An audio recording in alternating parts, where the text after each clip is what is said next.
कथा, रामायण परंपरा, अभिजात आणि प्रादेशिक या व्याख्यानमालेतील तिसऱ्या व्याख्यानासाठी आपण पुन्हा भेटलो आहोत. हे व्याख्यानांचं सत्र अशा पद्धतीनं पुढेही चालू राहणार आहे, पण आजचं त्या सत्रामधलं शेवटचं व्याख्यान आहे. त्यामुळे मी आज चैत्रालीताईंना रामस्तुती गायन करून व्याख्यानाची सुरुवात करण्याची विनंती करते. आज आपण समारोप कबीराच्या दोहांनी करणार आहोत. चैत्रालीताई. रामं लक्ष्मणं पूर्वजं रघुवरं सीतापतिं सुन्दरं काकुत्स्थं करुणार्णवं गुणनिधिं विप्रप्रियं धार्मिकं राजेन्द्रं सत्यसंघं दशरथतनयं श्यामलं शान्तमूर्ति वन्दे लोकाभिरामं रघुकुलतिलकं राघवं रावणारिं रामाय रामभद्राय रामचन्द्राय वेधसे रघुनाथाय नाथाय सीतायापतये नमः. श्रीराम राम रघुनन्दन राम राम श्रीराम राम भरताग्रज राम राम श्रीराम राम रणकर्कश राम राम श्रीराम राम शरणं भव राम राम.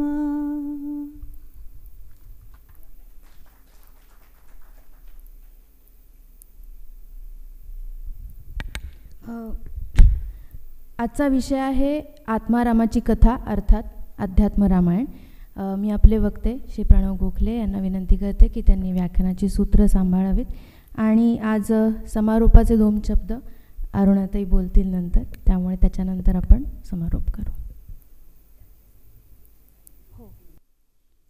रामाय रामभद्राय रामचंद्राय वेधसे रघुनाथाय नाथाय सीताया पतये नमः.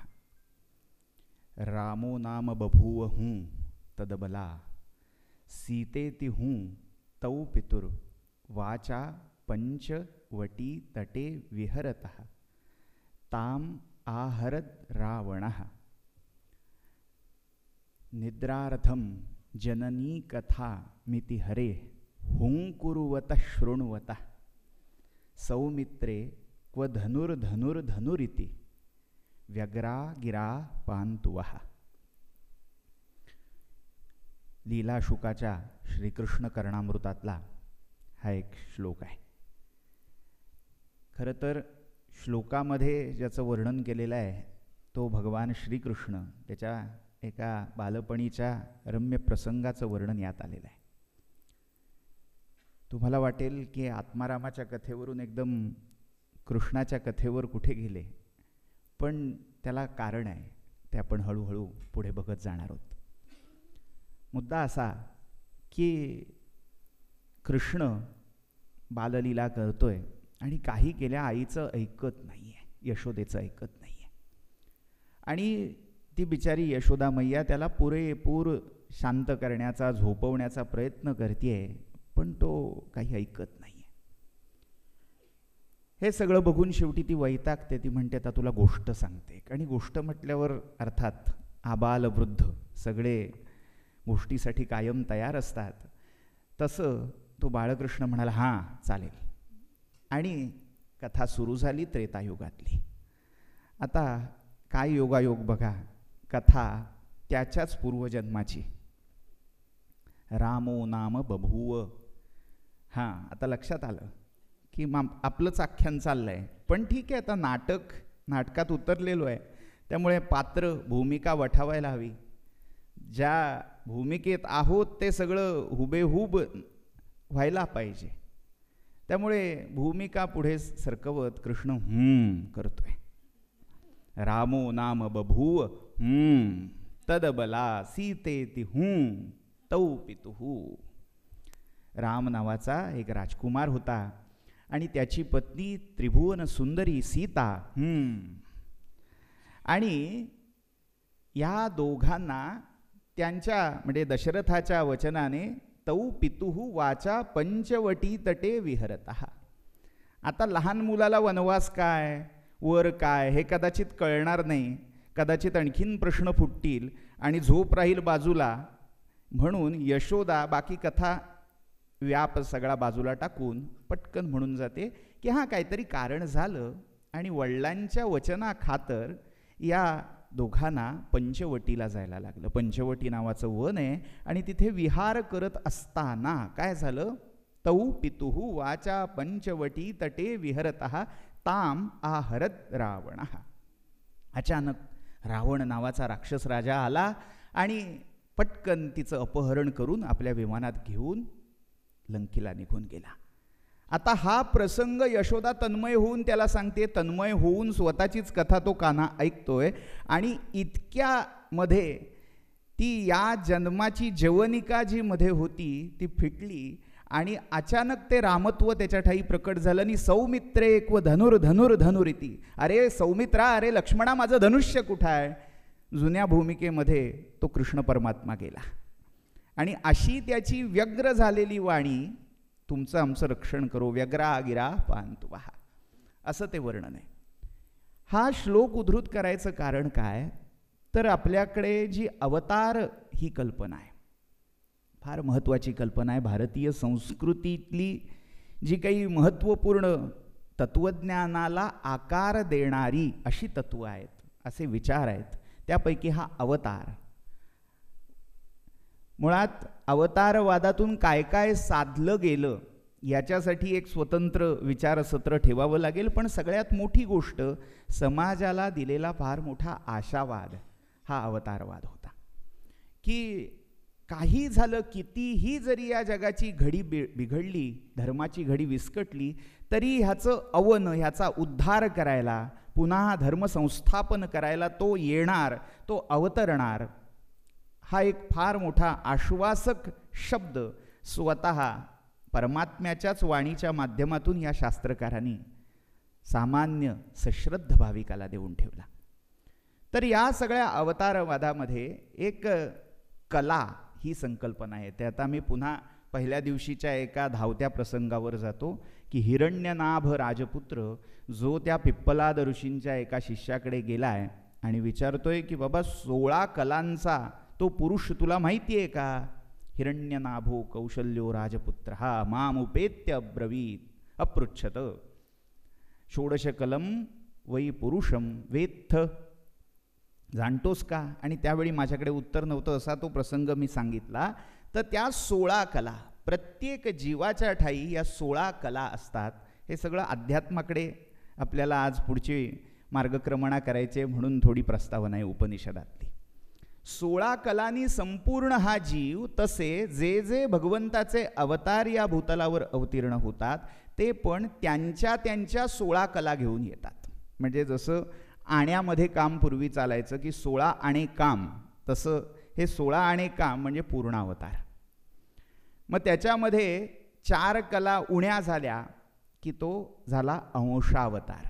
मग राम हा अंशावतार मानला गेला कारण त्याच्या ठाई ह्या 12 कलाच फक्त प्रकट झाल्या.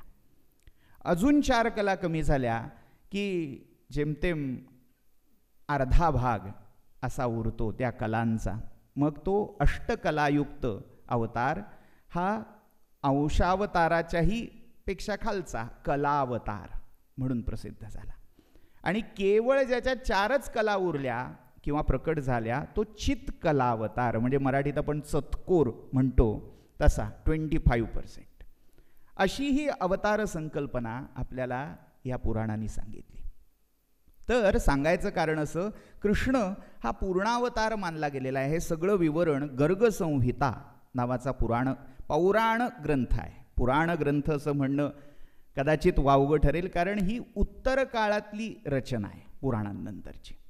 त्यामुळे या गर्गसंहितेमध्ये हे सगळं वर्गीकरण आलं आणि त्यामध्ये भगवान कृष्ण हे 16 कला संपन्न असल्यामुळे पूर्ण अवतार आणि राम हे 12 कला संपन्न असल्यामुळे अंशावतार ही कल्पना कुठेतरी पुढे आली. मुद्दा असा आहे की कृष्ण हे पूर्णावतार असल्यामुळे ठायी ठायी चरित्रामध्ये मीच तो आहे. म्हणजे अगदी गीता काढली तरी 14व्या अध्यायातला शेवटचा श्लोक, याच्या पलीकडे अजून काय अध्यात्म उरतं असा प्रश्न पडावा असा आहे. ब्रह्मणो हि प्रतिष्ठाहम अमृतस्याव्ययस्य च शाश्वतस्य च धर्मस्य सुखस्य ऐकांतिकस्य च. म्हणजे त्या ब्रह्माची पण प्रतिष्ठा मी आहे असं छाती ठोकून डंके की चोट पर कृष्ण सांगतायत. आणि याच्या उलट रामाचं व्यक्तिमत्व आहे. म्हणजे राम हा जरी अवतार म्हटला जात असला, मुद्दा असा आहे की वाल्मिकी रामायणात तो अवतार आहे का ना विष्णू पृथ्वीपती या स्मृतीनुसार जो पृथ्वीपती राजा आहे त्याच्या ठाई तो विष्णूचा अंश असलाच पाहिजे, म्हणून तो विष्णूचा अंश ठरवला गेला, असे अनेक वाद त्याच्या बाबतीत आहेत. पण मुख्य इथे प्रतिपादन असं की तो राम हा काहीतरी एक अलौकिक अंश स्वतः ठाई घेऊन आला होता. आणि ही मोहिनी, त्या अलौकिक अंशाची मोहिनी रामाला किंवा त्याच्या परिवारातल्यांना जाणवली की नाही माहीत नाही, पण त्याच्या अवतीभोवती जी द्रष्टी अशी व्यक्तिमत्व होती, जे द्रष्टे होते म्हणजे वसिष्ठ असतील, विश्वामित्र असतील, अगस्त्य असतील, सुतीक्ष्ण असतील, अगदी शबरीसारखी तापसी असेल, त्यांना ते अलौकिकत्व त्यांचं जाणवत होतं. आणि जिथे जिथे हे प्रसंग आले तिथे तिथे राम हा केवळ मानव भूमिकेवर न राहता कुठेतरी त्या मानव्याच्या सगळ्या खोळी टाकून तो अवतार, देव, परमात्मा अशा संकल्पनांकडे रामाची व्यक्तिरेखा, त्याचं उत्तरण व्हायला लागतं. म्हणजे खरं ते अवतरण आहे, उतरणं आहे, पण मानवाच्या भूमिकेतून पाहताना, मानवाच्या दृष्टीतून पाहताना ते खालून वर जाणं आहे. आता हे खालून वर आणि वरून खाली हे काय प्रकरण आहे? त्याच्यासाठी अध्यात्म.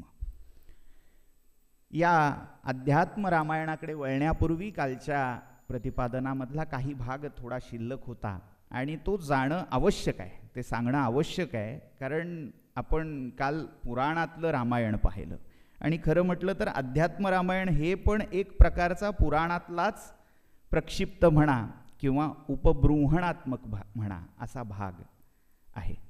ब्रह्मांड पुराणामधला उपरी भाग म्हणून हे अध्यात्म रामायण पाहिलं जातं. पण त्या व्यतिरिक्त अजून काही संहिता, म्हणजे ज्यांना पुराण असं नाव दिलं गेलं नाही, पण ज्यांचं सगळं प्रतिपादन हे पुराण कथांच्या अनुसरणाचं होतं. पुराण कथानुसारी अशा ग्रंथांची रचना झाली आणि त्यांना संहिता म्हणून वेगळं काढलं गेलं. आता वैदिक संहिता वेगळ्या आणि या पौराणिक ग्रंथांच्या संहिता वेगळ्या. या संहितामध्ये काही ठळक नावं उल्लेखनीय अशी म्हणजे अगस्त्य संहिता, सनतकुमार संहिता आणि पाराशर संहिता. या 3 संहितांचा नामोल्लेख करायचं कारण असं की रामभक्ती म्हणजे एक वेळ परमात्मा किंवा नारायण यांचा अवतार म्हणून नव्हे तर साक्षात राम हेच परमतत्व आहे. तिथे ब्रह्म हा शब्दसुद्धा त्यांना उपयोगात आणायची गरज वाटली नाही.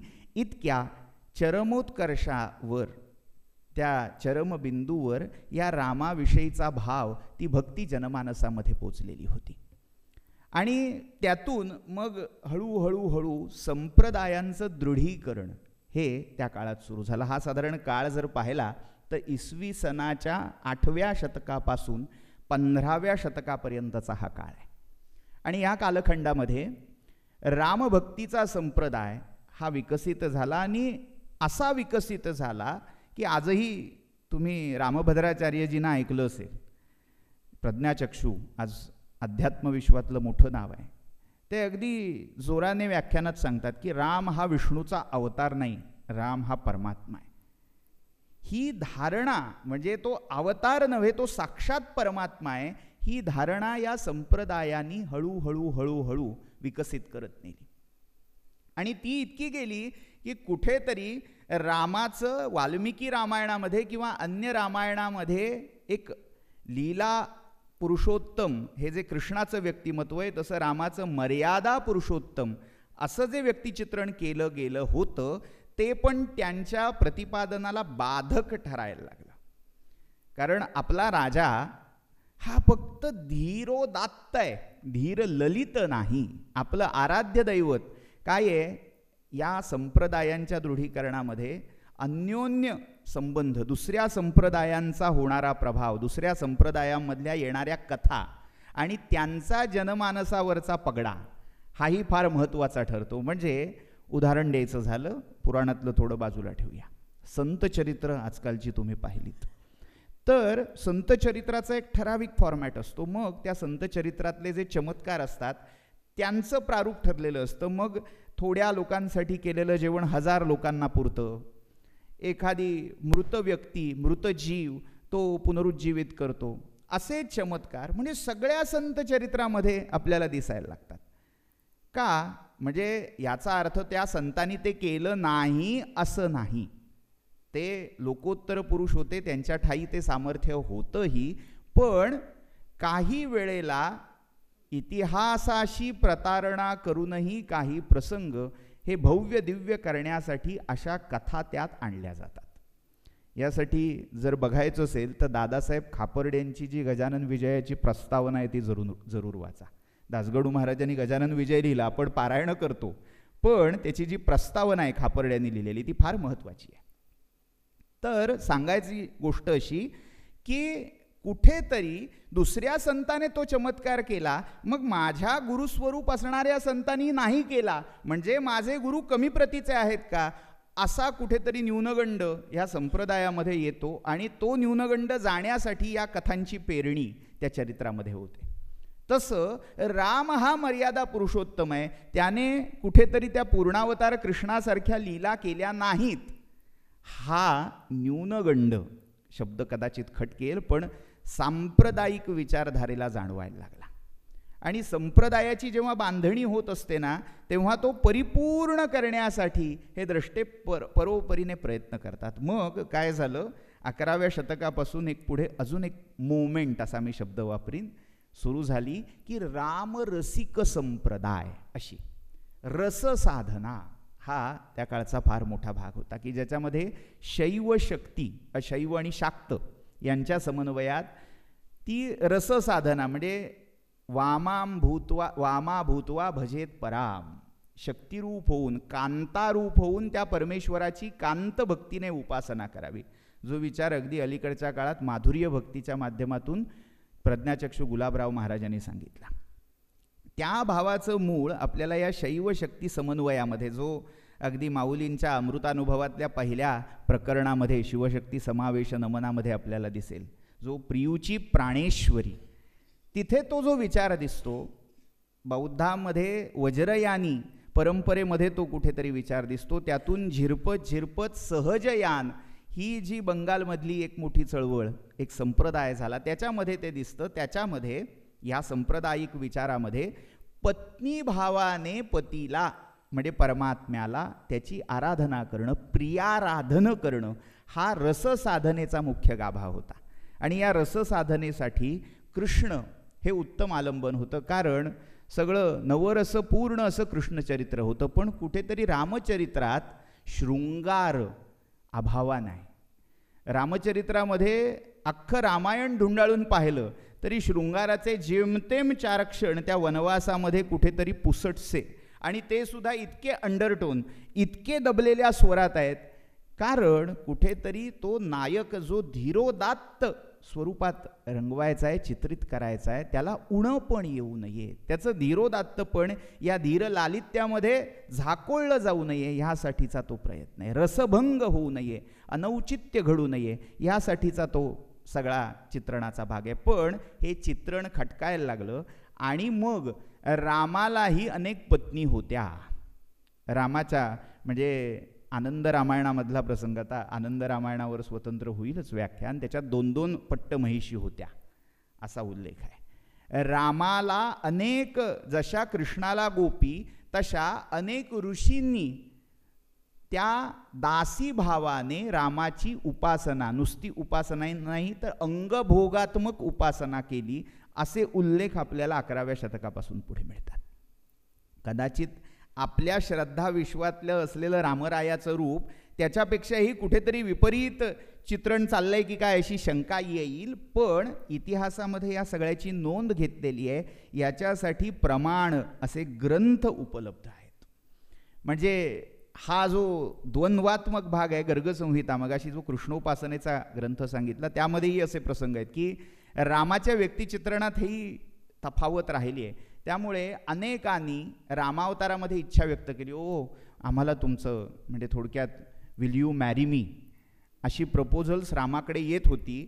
आणि इतकं ते सौंदर्य रामाचं होतं की राम सौंदर्यवान असला तरी चारित्र्यवान शीलवान असल्यामुळे त्या मर्यादा तो न ओलांडता पुढच्या जन्मात आपली इच्छा पूर्ण होईल अशी आश्वासनं ठाई ठाई देताना दिसतो. त्यातलं अगदी एक पुसट म्हणजे पुन्हा मी त्या मगाच्या पराशर संहितेकडे येईन. या पराशर संहितेमध्ये असलेलं आख्यान जे पुढच्या नंतरच्या सगळ्या रामायणांनी स्वीकारलं, ऐरावण आणि मैरावणाचं आख्यान.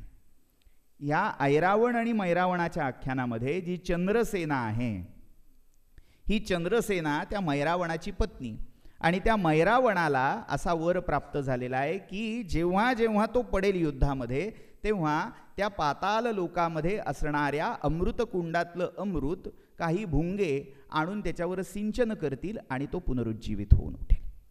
त्यामुळे ते जिथपर्यंत भुंगे त्याला मदत करतायत तिथपर्यंत तो अमर आहे असं वरदान. आणि त्यावेळी जेव्हा राम आणि लक्ष्मणांना छद्मरूपाने ह्या ऐरावण मैरावणाने युद्ध चालू असताना, युद्धकांड तिकडे पेटलेलं आहे लंकेत, आणि त्यावेळी विवरातून पळवून नेलं.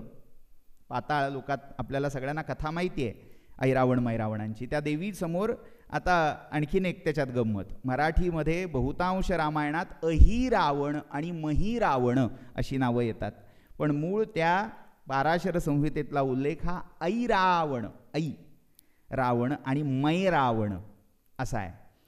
तर असं ते देवीसमोर बलिदान करण्यासाठी रामलक्ष्मणांना बांधून आणलं गेलं आणि मारुतीराय त्यांच्या सुटकेसाठी गेले.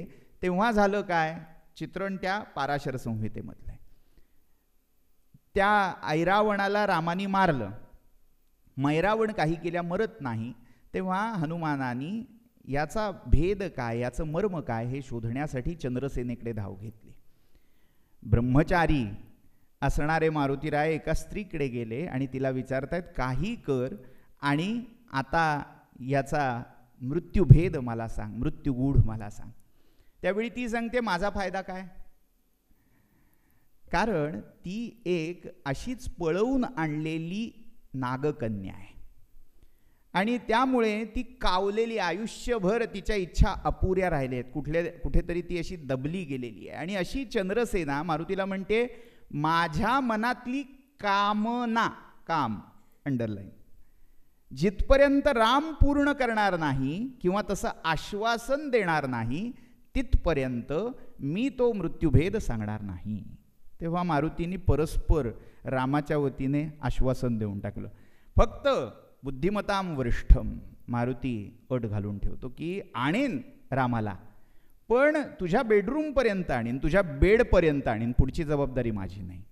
आता त्या रूपगर्वितेला असं वाटलं की बेडपर्यंत आला, पुढचं मी बघून घेईन. कुठेतरी तो अहंकार आहे, रूपाचा अहंकार आहे. आणि ती मानिनी म्हणून गेली, ठीक आहे, गुह्य सांगितलं त्याप्रमाणे त्या भुंग्यांना मारायला मारुतीने सुरुवात केली. आता भुंगे शरण आले. मग इथे आणखीन कथाभेद दिसायला लागतात. माधव संप्रदायामध्ये अशी कथा आहे की एक दीप, 5 वातींचा, 5 ज्योतींचा दीप तिथे होता आणि त्या दिव्यातलं तेल संपलं. ते दिव्यात तेल घालायचं काम हे भुंगे करायचे. तो दिवा विझला की तो मरणार. पंचप्राण हे त्या 5 ज्योतीत होते आणि ते पंचप्राण विझवण्यासाठी मग मारुतीला पंचमुख, म्हणजे जो पंचमुखी मारुती वास्तुपीडा निवारणासाठी लोक लावतात, ती कथा माधव संप्रदायामधून तिथे आली. एक कथानुबंध, त्याच्यामध्ये किती वेगवेगळे संप्रदाय आपापलं योगदान देतात ते बघण्यासारखं आहे. तर मुद्दा काय, त्या भुंग्यांना तो मारायला लागला मारुती. तेव्हा भुंगे शरण आले, म्हणाले आम्ही तुला हवं ते करू, मारू नकोस. तो म्हणाला एक काम करा, आता हे काम सोडायचं आणि तिकडे चंद्रसेनेच्या अंतःपुरामध्ये जाऊन जो पलंग आहे तो आतून पोखरून ठेवायचा इतक्या कसोशीने, इतक्या काळजीपूर्वक की कोणाचा, विशेषतः पुरुषाचा स्पर्श झाला, पुरुषाचं वजन त्याच्यावर पडलं की तो मोडला पाहिजे. या बेताने हे काम झालं पाहिजे आणि या कानाचं त्या कानाला कळता कामा नये, असा सगळा बनाव झाला. आणि रामाना हनुमंतांनी सांगितलं, चला आपला असा ठराव झालाय. राम म्हणाले, हे कधी ठरलं? परस्पर. पण आता वचन गेलंय आपल्या दासाचं का होईना, कारण खुद्द वाल्मिकी रामायणात असं म्हटलेलं आहे, सकृद एव प्रपन्नाय तवा स्मितीच्या याचते. एकदा जो माझा झाला त्याला सगळ्या भूतांपासून अभय देण्याची जबाबदारी माझी आहे. तो माझा झाला, त्याचा सगळा योगक्षेम वाहण्याची जबाबदारी माझी आहे. त्यामुळे आता त्याने दिलेला शब्द तो पाळण्याची जबाबदारी माझी. त्यामुळे कर्तव्य भावनेने राम त्या चंद्रसेनेच्या अंतःपुराकडे निघाले. आता पुढे काय वाढून ठेवलं हे आपल्या सगळ्यांना माहिती आहे. कशासाठी तिने बोलावलं होतं तिचे हेतू स्पष्ट आहेत. आणि अशा वेळी राम जातात, पलंगाला स्पर्श होतो आणि पलंग मोडून पडतो. आणि आता राम चिडून तिथून निघून जातात. सगळा बनावच आहे. म्हणजे अजून रामाच्या व्यक्तिमत्वात लीला नाटकी पण किती हवंय. म्हणजे जो आत्तापर्यंत धीर गंभीर राम आहे तो अशा कथानकांमधून हळूहळू हळूहळू, त्याला ब्रेकिंग द आईस म्हणतात, तसं त्यातलं धीरोदात्त पण कमी करून लालित्याकडे त्याला वळवायला सुरुवात केलेली आहे. मग त्या चंद्रसेनेला त्या शोकाने मूर्छा येते. म्हणते, आता मी एवढं बलिदान केलं, माझा पती म्हणजे अनिच्छेने का होईना झालेला पती होता तो गमावला तुमच्यासाठी, आणि आता शेवटी माझ्या हातात काय राहिलं. त्यावेळी राम म्हणाले, ठीक आहे, काळजी नको करूस, पुढच्या जन्मी आपण सेटल करू अकाउंट. आणि मग ती चंद्रसेना पुढच्या जन्मी सत्यभामा होऊन आली. कथा. आता मुद्दा काय आहे, राम हा एकपत्नी व्रतधारी होता, एकनिष्ठ होता. ही जी भूमिका आहे ती नंतरच्या रसिक संप्रदायाला कुठेतरी नकोशी वाटायला लागली आणि त्यातून असे कथाभेद नवे नवे जन्माला यायला लागले. मग आता पुढचा टप्पा, रामाची ही कथा. मग मारुतीची काय कथा? मारुती पण ब्रह्मचारी आहे. आपल्या भारतीय संप्रदायामध्ये पूर्णत्वाची कल्पना विवाहाशी जोडलेली आहे. म्हणजे विवाह झाला नाही तर आयुष्य पूर्ण होऊ शकत नाही. हा जो समाजाच्या बांधणीसाठी आवश्यक कुठेतरी असणारा गंड आहे तो मनामध्ये इतका भिनलेला आहे की एकटा दिसला, आजही तो कोणाला सुटलेला नाही, बॅचलर दिसला की हा वय काय अशी पृच्छा होते. का? त्याचं कारण ह्या समाज मानसिक बंधात आहे. तसं हा बंध इतका पक्का आहे की देव जरी ब्रह्मचारी दिसला तरी तोही त्यांना स्वीकारवत नाही. शिव वैराग्याची मूर्ती आहे पण तोही एकटा खपत नाही, त्याला वामांकी गौरी ही असावीच लागते. त्या मनोबंधातून, त्या धारणेतून मारुतीरायांची पण सुटका झालेली नाही. म्हणून पुढे त्या पराशर संहितेमध्ये मारुतीचं लग्न लावलेलं आहे. म्हणजे तुम्हाला वाटेल की हे काय आहे, कुठनं आलं. म्हणजे जाता जाता एक माझा वैयक्तिक अनुभव सांगायला हरकत नाही. मागे एका ख्यातनाम वर्तमानपत्रामध्ये काही स्तंभलेखनाचं काम होतं आणि त्यामध्ये मी याच्यावर लिहिला लेख आणि पाठवून दिला. संपादकांनी मला परत फोन केला. ते म्हणाले, कृपया लेख बदलून द्या. म्हटलं का? ते म्हणाले, आमच्या कार्यालयावर दगड यावेत अशी आमची इच्छा नाही. म्हणजे काय तर या द्वंद्वामध्ये समाज कुठेतरी अजूनही अडकलेला आहे. एक आपल्या आराध्य देवतेची ब्रह्मचारी ही भूमिका ही कशी अक्षुण्ण आहे हे दाखवण्यासाठी तत्पर आहे. आणि दुसरा, नाही लग्न झाल्याशिवाय त्याला पूर्णत्व येऊच शकत नाही. कुठेतरी शिव आहे म्हणजे शक्ती हवी, देव आहे म्हणजे देवी हवी, या भावनेतून त्या मारुतीचं लग्न लावलेलं आहे. मारुतीचं लग्न हा पुन्हा एक नवीन मोटिफ आहे, कथाबंध आहे. किती ठिकाणी हा दिसतो माहिती आहे? आपण नवनाथ भक्तिसार हा ग्रंथ जर कधी वाचला असेल, त्या नवनाथ भक्तिसारामध्ये मत्स्येंद्रनाथांना स्त्री राज्यात पाठवलेला आहे.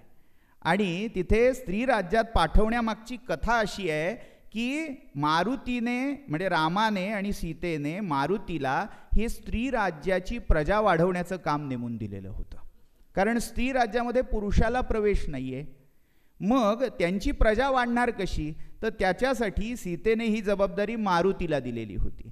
आता मारुती पडला बिचारा ब्रह्मचारी, त्याला हे काय मानवण्यासारखं नव्हतं, मग तो नुसत्या भुभुक्काराने गर्भ त्याच्या राहायचा स्त्रियांना, अशी कथा. पण पुढे मागे लग्न करणं हे भाग होतं, तेव्हा मारुतीने तेवढी सूट जानकी देवींकडून मागून घेतली की माझ्याऐवजी माझ्या अंशाने जन्माला आलेला योगी त्याचं लग्न लावून देईन मी त्या राणीशी. आणि त्यातून मग मत्स्येंद्रनाथांचा जन्म, आणि मत्स्येंद्रनाथांनी मग स्त्री राज्यात राहणं, आणि मग सगळा पुढचा भाग म्हणजे मारुतीचं लग्न, या कथाबंधाकडे मी येतोय. किंवा अगदी दुसरी या ऐरावण मैरावण कथानकातली जी आपल्याला मकरीची कथा, जी पाश्चात्य रामायणामध्ये विशेषतः थाई रामायण जे आहे त्याच्यावरून रामकीर्ती महाकाव्य सत्यव्रत शास्त्रींनी लिहिलेलं आहे, त्याच्यामध्ये ती सुवर्णमच्छा नावाचं पात्र येतं की मारुतीने एवढा समुद्र उल्लंघिला आणि जाता जाता त्या समुद्राच्या गर्भामध्ये एक मकरी, या ऐरावण मैरावणाच्या कथेनुसार आणि त्या पाश्चात्य कथेनुसार एक मत्स्यकन्या मरमेड अशी आहे. आणि ही या मारुतीच्या पौरुषावर, त्याच्या पराक्रमावर इतकी भाळते. आता पाश्चात्य कथेमध्ये मारुती ब्रह्मचारी नाही आहे, त्यामुळे मग ती गांधर्व विधीने विवाह होतो, त्यांना मुलं होतात, असं त्या कथेत चालून गेलं. पण भारतीय चौकटीत ते बसण्यासारखं नव्हतं. त्यामुळे कथा जेव्हा भारतीय चौकटीत उतरते तेव्हा मग काय होतं, मारुतीचा जाता जाता त्याच्या शरीराला आलेला घाम समुद्रामध्ये पडला आणि तो ब्रह्मचारी आहे.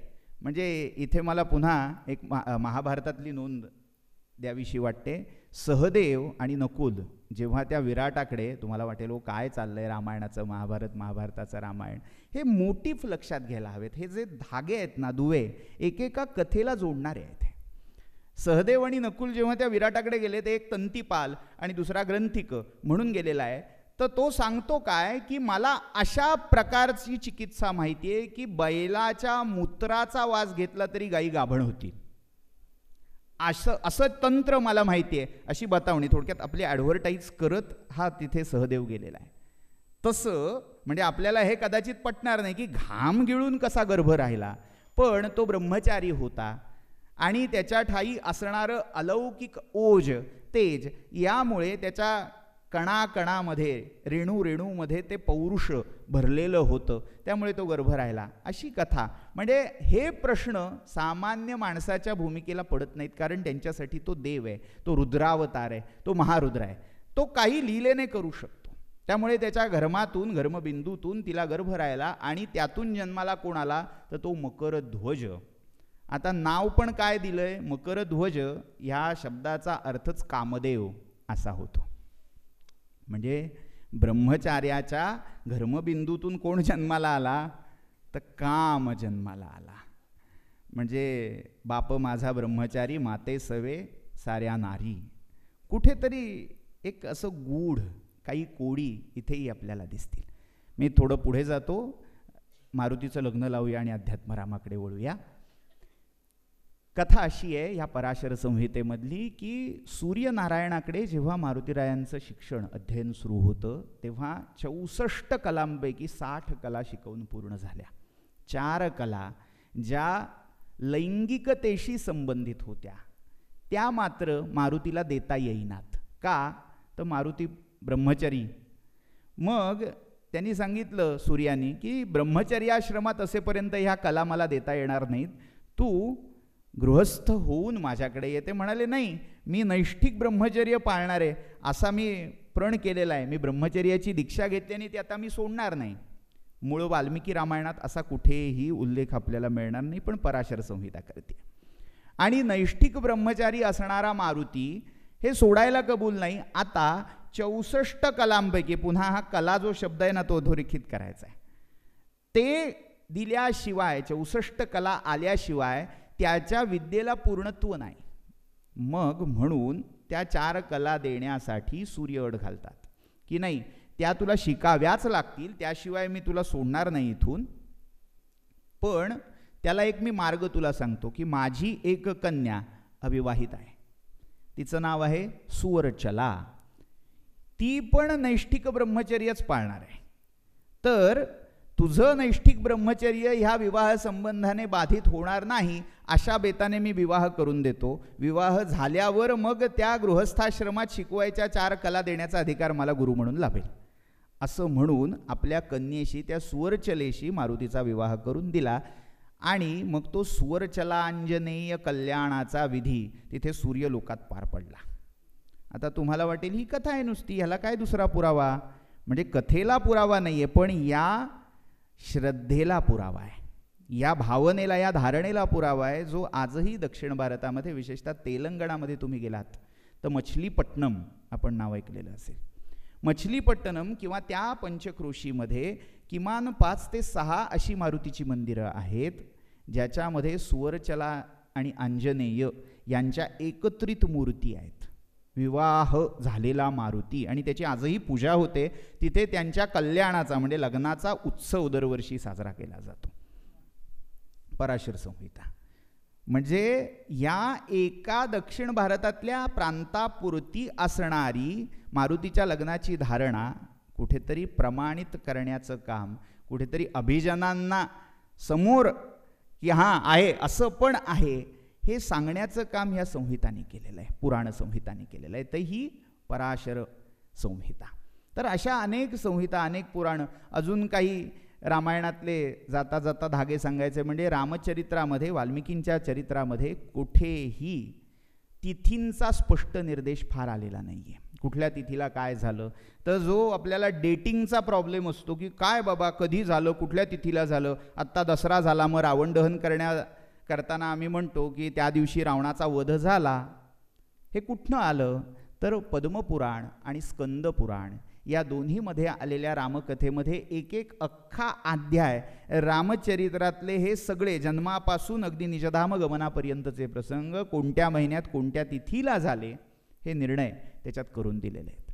म्हणजे हे कशासाठी मी सांगतोय की रामचरित्र नुसतं भागत नाही, तो राम जर मानव रूपात आला होता तर केव्हा काय झालं हा सामान्य माणसाला पडलेला प्रश्न सोडवण्यासाठी या अध्यायांची योजना या पुराण कथांनी तिथे करून ठेवली.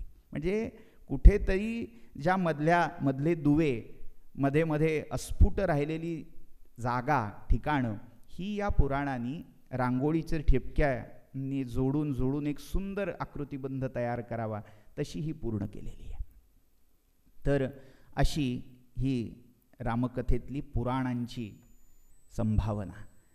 अजून एक उल्लेख करतो आणि पुढे जातो. या पद्मपुराणातल्या पातालखंडामध्ये मजेशीर प्रसंग आलाय. राम आणि शंभू नावाच्या ब्राह्मणाचा संवाद आहे. अनेकांनी शंभू म्हणजे शंकर असं मानून टाकलंय.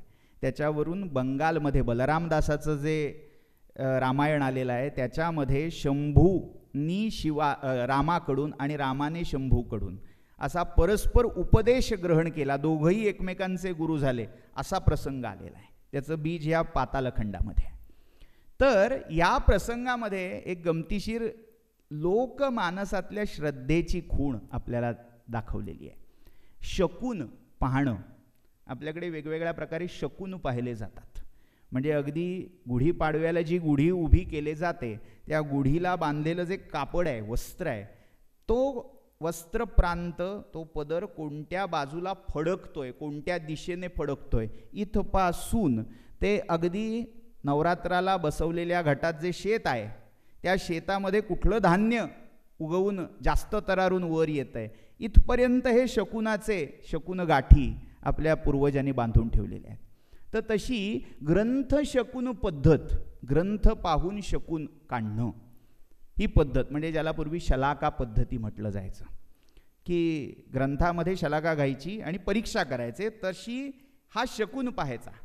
त्यासाठी काही महत्त्वाचे ग्रंथ सांगितलेले आहेत. आणि त्याच्यात गमतीचा भाग की कसं मग तर्काला बाजूला ठेवलं जातं. त्याचं उदाहरण, राम आणि शंभूचा संवाद चाललाय, तर भाकीत कसं वर्तवावं हे विचारताना रामाला शंभू तो ब्राह्मण सांगतोय की रामायण, महाभारत, कालिदास नावाच्या कवीने रचलेला रघुवंश असे काही ग्रंथ आहेत ज्याची शलाका परीक्षा करून आपल्याला मनात जो प्रश्न असेल त्याची उत्तरं प्राप्त करून घ्यावीत. हे कधी चाललंय? त्रेतायुगामध्ये चाललेल्या रामशंभू संवादामध्ये.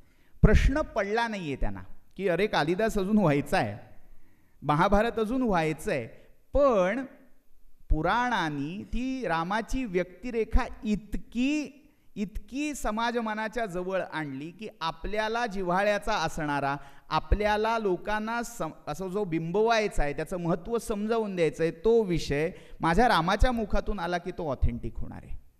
या भावनेतून हे कथाप्रसंग असे योजले जातात. आणि त्याचं पुढचं बीज म्हणजे तुलसीदासांच्या अनेक रामकथांपैकी रामचरितमानस हा फक्त एक प्रसंग आहे, एक मोठा ग्रंथ आहे, पण त्या व्यतिरिक्त कवितावली आहे. तसाच एक दुसरा ग्रंथ रामप्रश्न, रामाज्ञा प्रश्न किंवा रामशलाका म्हणून दिलेला आहे, ज्याच्यामध्ये पुन्हा 7 कांड आहेत आणि 7 कांडामध्ये दोह्यामध्ये रामचरित्र संकेतात्मक सांगितलेलं आहे. आणि तिथे तुमच्या मनात प्रश्न ठेवा, शलाका घाला आणि जो दोहा येईल त्याच्यावरून आपल्या मनातल्या प्रश्नाचं उत्तर शोधा. म्हणजे त्या पद्मपुराणातल्या ह्या शलाका पद्धतीचा कुठे कुठे पुढे उपयोग झाला हे आपल्याला पाहता येईल. रामकथेचा हा प्रसरण धर्म हा आपल्याला लक्षात येईल. फार अति मर्यादा ह्या पुराण विषयाची टाळून पुन्हा अध्यात्म ह्या विषयावर येतो. अध्यात्म रामायण याची गरज का भासली? मगाशी मी उल्लेख केला पूर्णावतार श्रीकृष्ण आणि अंशावतार राम या कल्पनेचा. तुलसीदासांना एकाने सांगितलं, हो तुम्ही कशाला त्या रामाची उपासना करता, 12 कला फक्त त्याला आहेत, त्याच्यापेक्षा कृष्णाची उपासना करा. त्यावेळी तुलसीदासांचा एक प्रसिद्ध पद आहे, ते कवितावलीमध्ये छापलेलं आहे, की ते सांगतात की भले तो 12 कळांनी संपन्न आहे असं मला तुझ्या तोंडून आज कळतंय, पण यामुळे माझी त्याच्यावरची भक्ती 12 पट वाढून गेली. 12 गुण करीहू, मला माहितीच नव्हतं तो 12 कलांनी संपन्न आहे. म्हणजे आपल्या आराध्य देवतेला तो कोणाचा अवतार आहे का परमात्मा आहे का देव आहे का दानव आहे, हा कशाचा विचार त्या सामान्य भक्त भाविकाच्या मनात येत नाही. त्यामुळे राम कोण, कोणाचा अवतार, कधी झाला, हे प्रश्न भक्तीच्या दृष्टिकोनातून संभवत नाही. हीच धारणा पुढच्या लोकांना तर्काच्या संगतीत मांडताना पंचायत झाली. त्यामुळे मग राम पूर्णावतार कसा, राम साक्षात परमात्मा कसा, हे सांगण्यासाठी, हे स्पष्ट करण्यासाठी हळूहळू त्या रोखाने ग्रंथरचना सुरू झाली. मग त्या टप्प्यात पहिला ग्रंथ आहे अध्यात्म रामायण. अध्यात्म रामायण कोणी रचलं असा प्रश्न कदाचित पुराणकारांनाही पडलाय. भविष्य पुराणामध्ये रामशर्मा नावाच्या विद्वानाने अध्यात्म रामायण रचून रामकथा पुनरुद्धृत केली असा उल्लेख आहे. आता हा रामशर्मा कोण याच्यावरूनही अनेक मतांतर व्यक्त केलेली आहेत. त्यामध्ये एक मत असं आहे की रामानंद म्हणजे जे ज्ञानोबा माऊलींच्या पित्यांचे म्हणजे संन्यास ग्रहण केल्यानंतर जे गुरु मानले जातात ते कबीरांचे, रैदासांचे गुरु, किंवा किमान रामानंद संप्रदायापैकी कोणीतरी एक विद्वान हा या अध्यात्म रामायणाचा कर्ता असावा असं एक मत. साधारण इसवी सनाच्या 15व्या शतकापूर्वीच या अध्यात्म रामायणाची रचना झालेली होती. कारण 15व्या शतकामध्ये रामदास आणि विष्णुदास या 2 भक्तांच्या संवादातून ग्रथित झालेलं जे आनंद रामायण आहे त्यामध्ये रामायणम बहुधा गीतम यामध्ये अध्यात्म रामायणम म्हणून ह्याचा उल्लेख नोंदवलेला आहे. त्या अर्थी ते 15व्या शतकाच्या आधी रचलं गेलं होतं. मग अध्यात्म रामायण सांगायची वेगळं काढायची गरज काय, तर रामकथेतले रामाचं परमात्मत्व स्पष्ट करणारे दुवे जे अस्फुट राहिले होते ते अधिक स्पष्ट करण्यासाठी, राम हा परमात्माच होता, मानव नव्हता, हे सांगण्यासाठी ह्या अध्यात्म रामायणाची योजना झाली. त्यामुळे सुरुवातच या अध्यात्म रामायणाला झाली ती राम हृदय या स्तोत्राने. वाल्मिकी रामायणाचा प्रारंभ ज्या सर्गाने झाला आहे, तपस्वाध्याय निरतम वाल्मिकीर वाग्विदाम वराह, अशी ती सुरुवात आहे. तिथे सगळं रामायण 100 श्लोकामध्ये सूत्रित केलेलं आहे. तसं इथे अध्यात्म रामायणाने रामहृदय नावाच्या स्तोत्रात अख्खं रामचरित्राचं सार सांगितलंय, पण त्यातला अध्यात्म ज्ञान हा महत्त्वाचा विषय अधोरेखित केला आहे. सुरुवात कशी आहे, म्हणजे एका सुरुवातीच्या श्लोकामध्ये पुढे काय येणार आहे याचा अवतार झाला आहे. यः पृथिवी भरवारणाय दिविजयी संप्रार्थितश्चिन्मयः संजातः पृथिवीतले रविकुले माया मनुष्यो व्ययः निश्चक्रम हतराक्षसं पुनरगात ब्रह्मत्वमाद्यं स्थिरां कीर्तिं पापहरां विधाय जगतां तम जानकीशं भजे.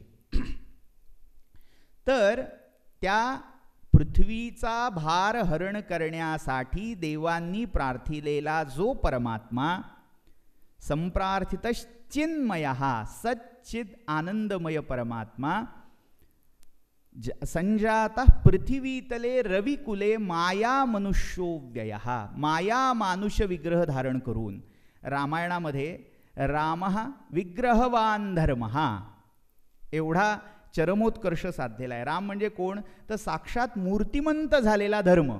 आता त्या धर्मापासून त्याला ब्रह्मापर्यंत आणायचं आहे.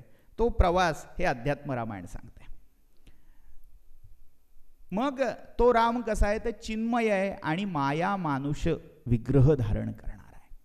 आता रामाच्या चरित्रात याचे दुवे कुठे दिसतात वाल्मिकी रामायणात? एक प्रसंग आहे युद्धकांडातला. युद्धकांडामध्ये सगळं युद्ध पार पडलंय. रावण मेला रामाच्या हातून आणि सीतेला घेऊन विभीषण आलेला आहे.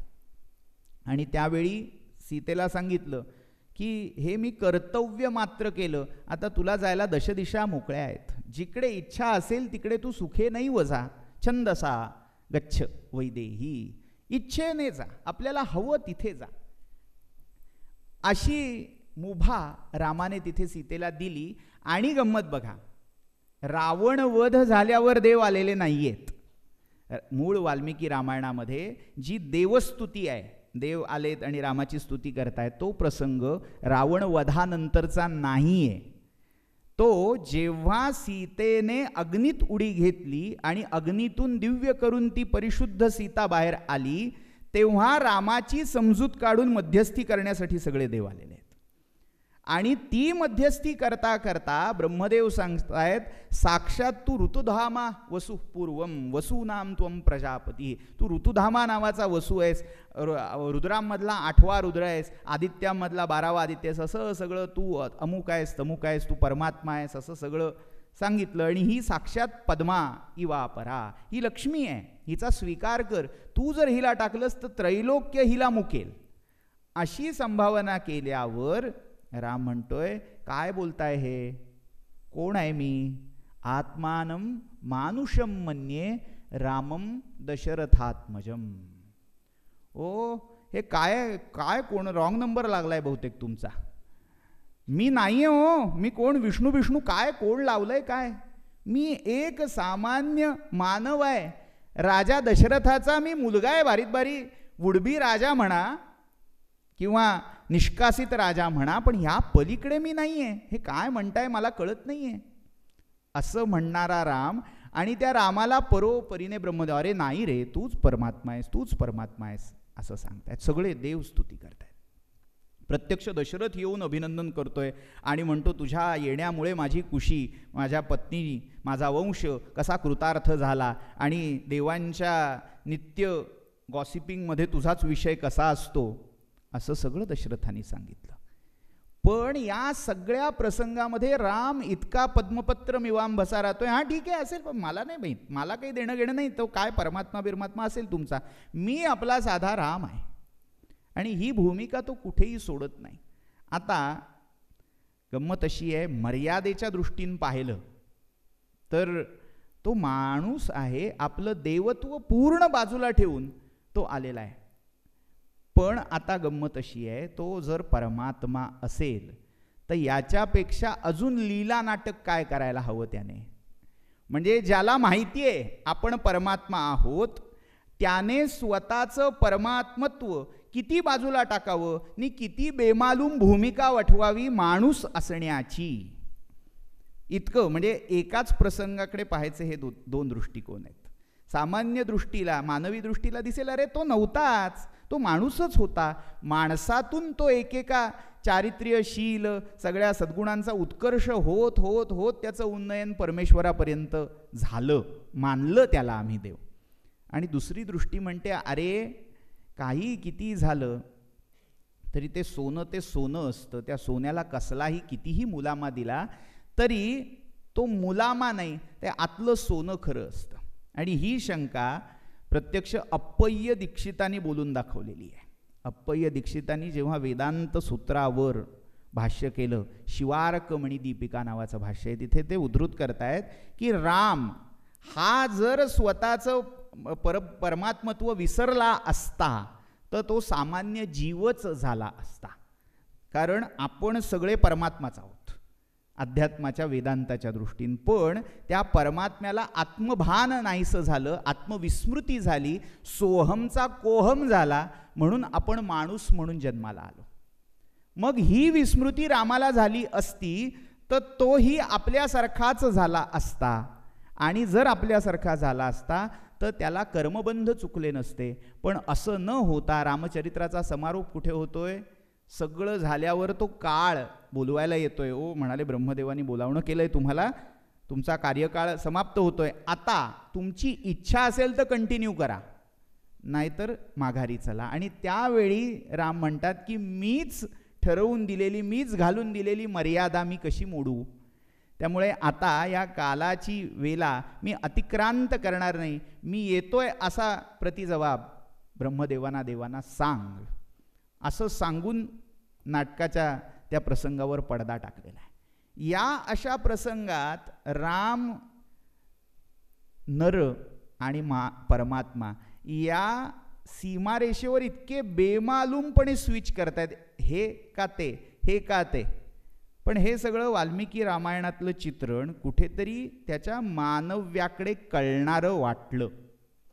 पुढच्या परंपरा जेव्हा विकसित होत होती रामोपासनेची त्या द्रष्ट्याना, आणि तेव्हा त्या मानव्याकडे झुकणारा राम कुठेतरी बॅलन्स करण्यासाठी सगळेजण माणूस ठरवायला लागले तर तो आराध्य होऊ शकणार नाही. म्हणून मग त्याला परमात्मा तो कसा आहे ते अधोरेखित करण्यासाठी म्हणून अध्यात्म रामायण सांगावं लागलं. म्हणजे आता राम खरंच परमात्मा होता का नर होता, हा प्रश्न, या प्रश्नाच्या खोलात आपल्याला शिरायचंच नाहीये. तो कोण होता, म्हणजे यस्मै कस्मै नमो नमः, जो कोण असेल त्याला नमस्कार आहे. तो माणूस होता म्हणून तर त्याला नमस्कार आहेच, पण परमात्मा असला तर आहेच आहे. या भावनेतून हे अध्यात्म रामायण पुढे विकसित झालं.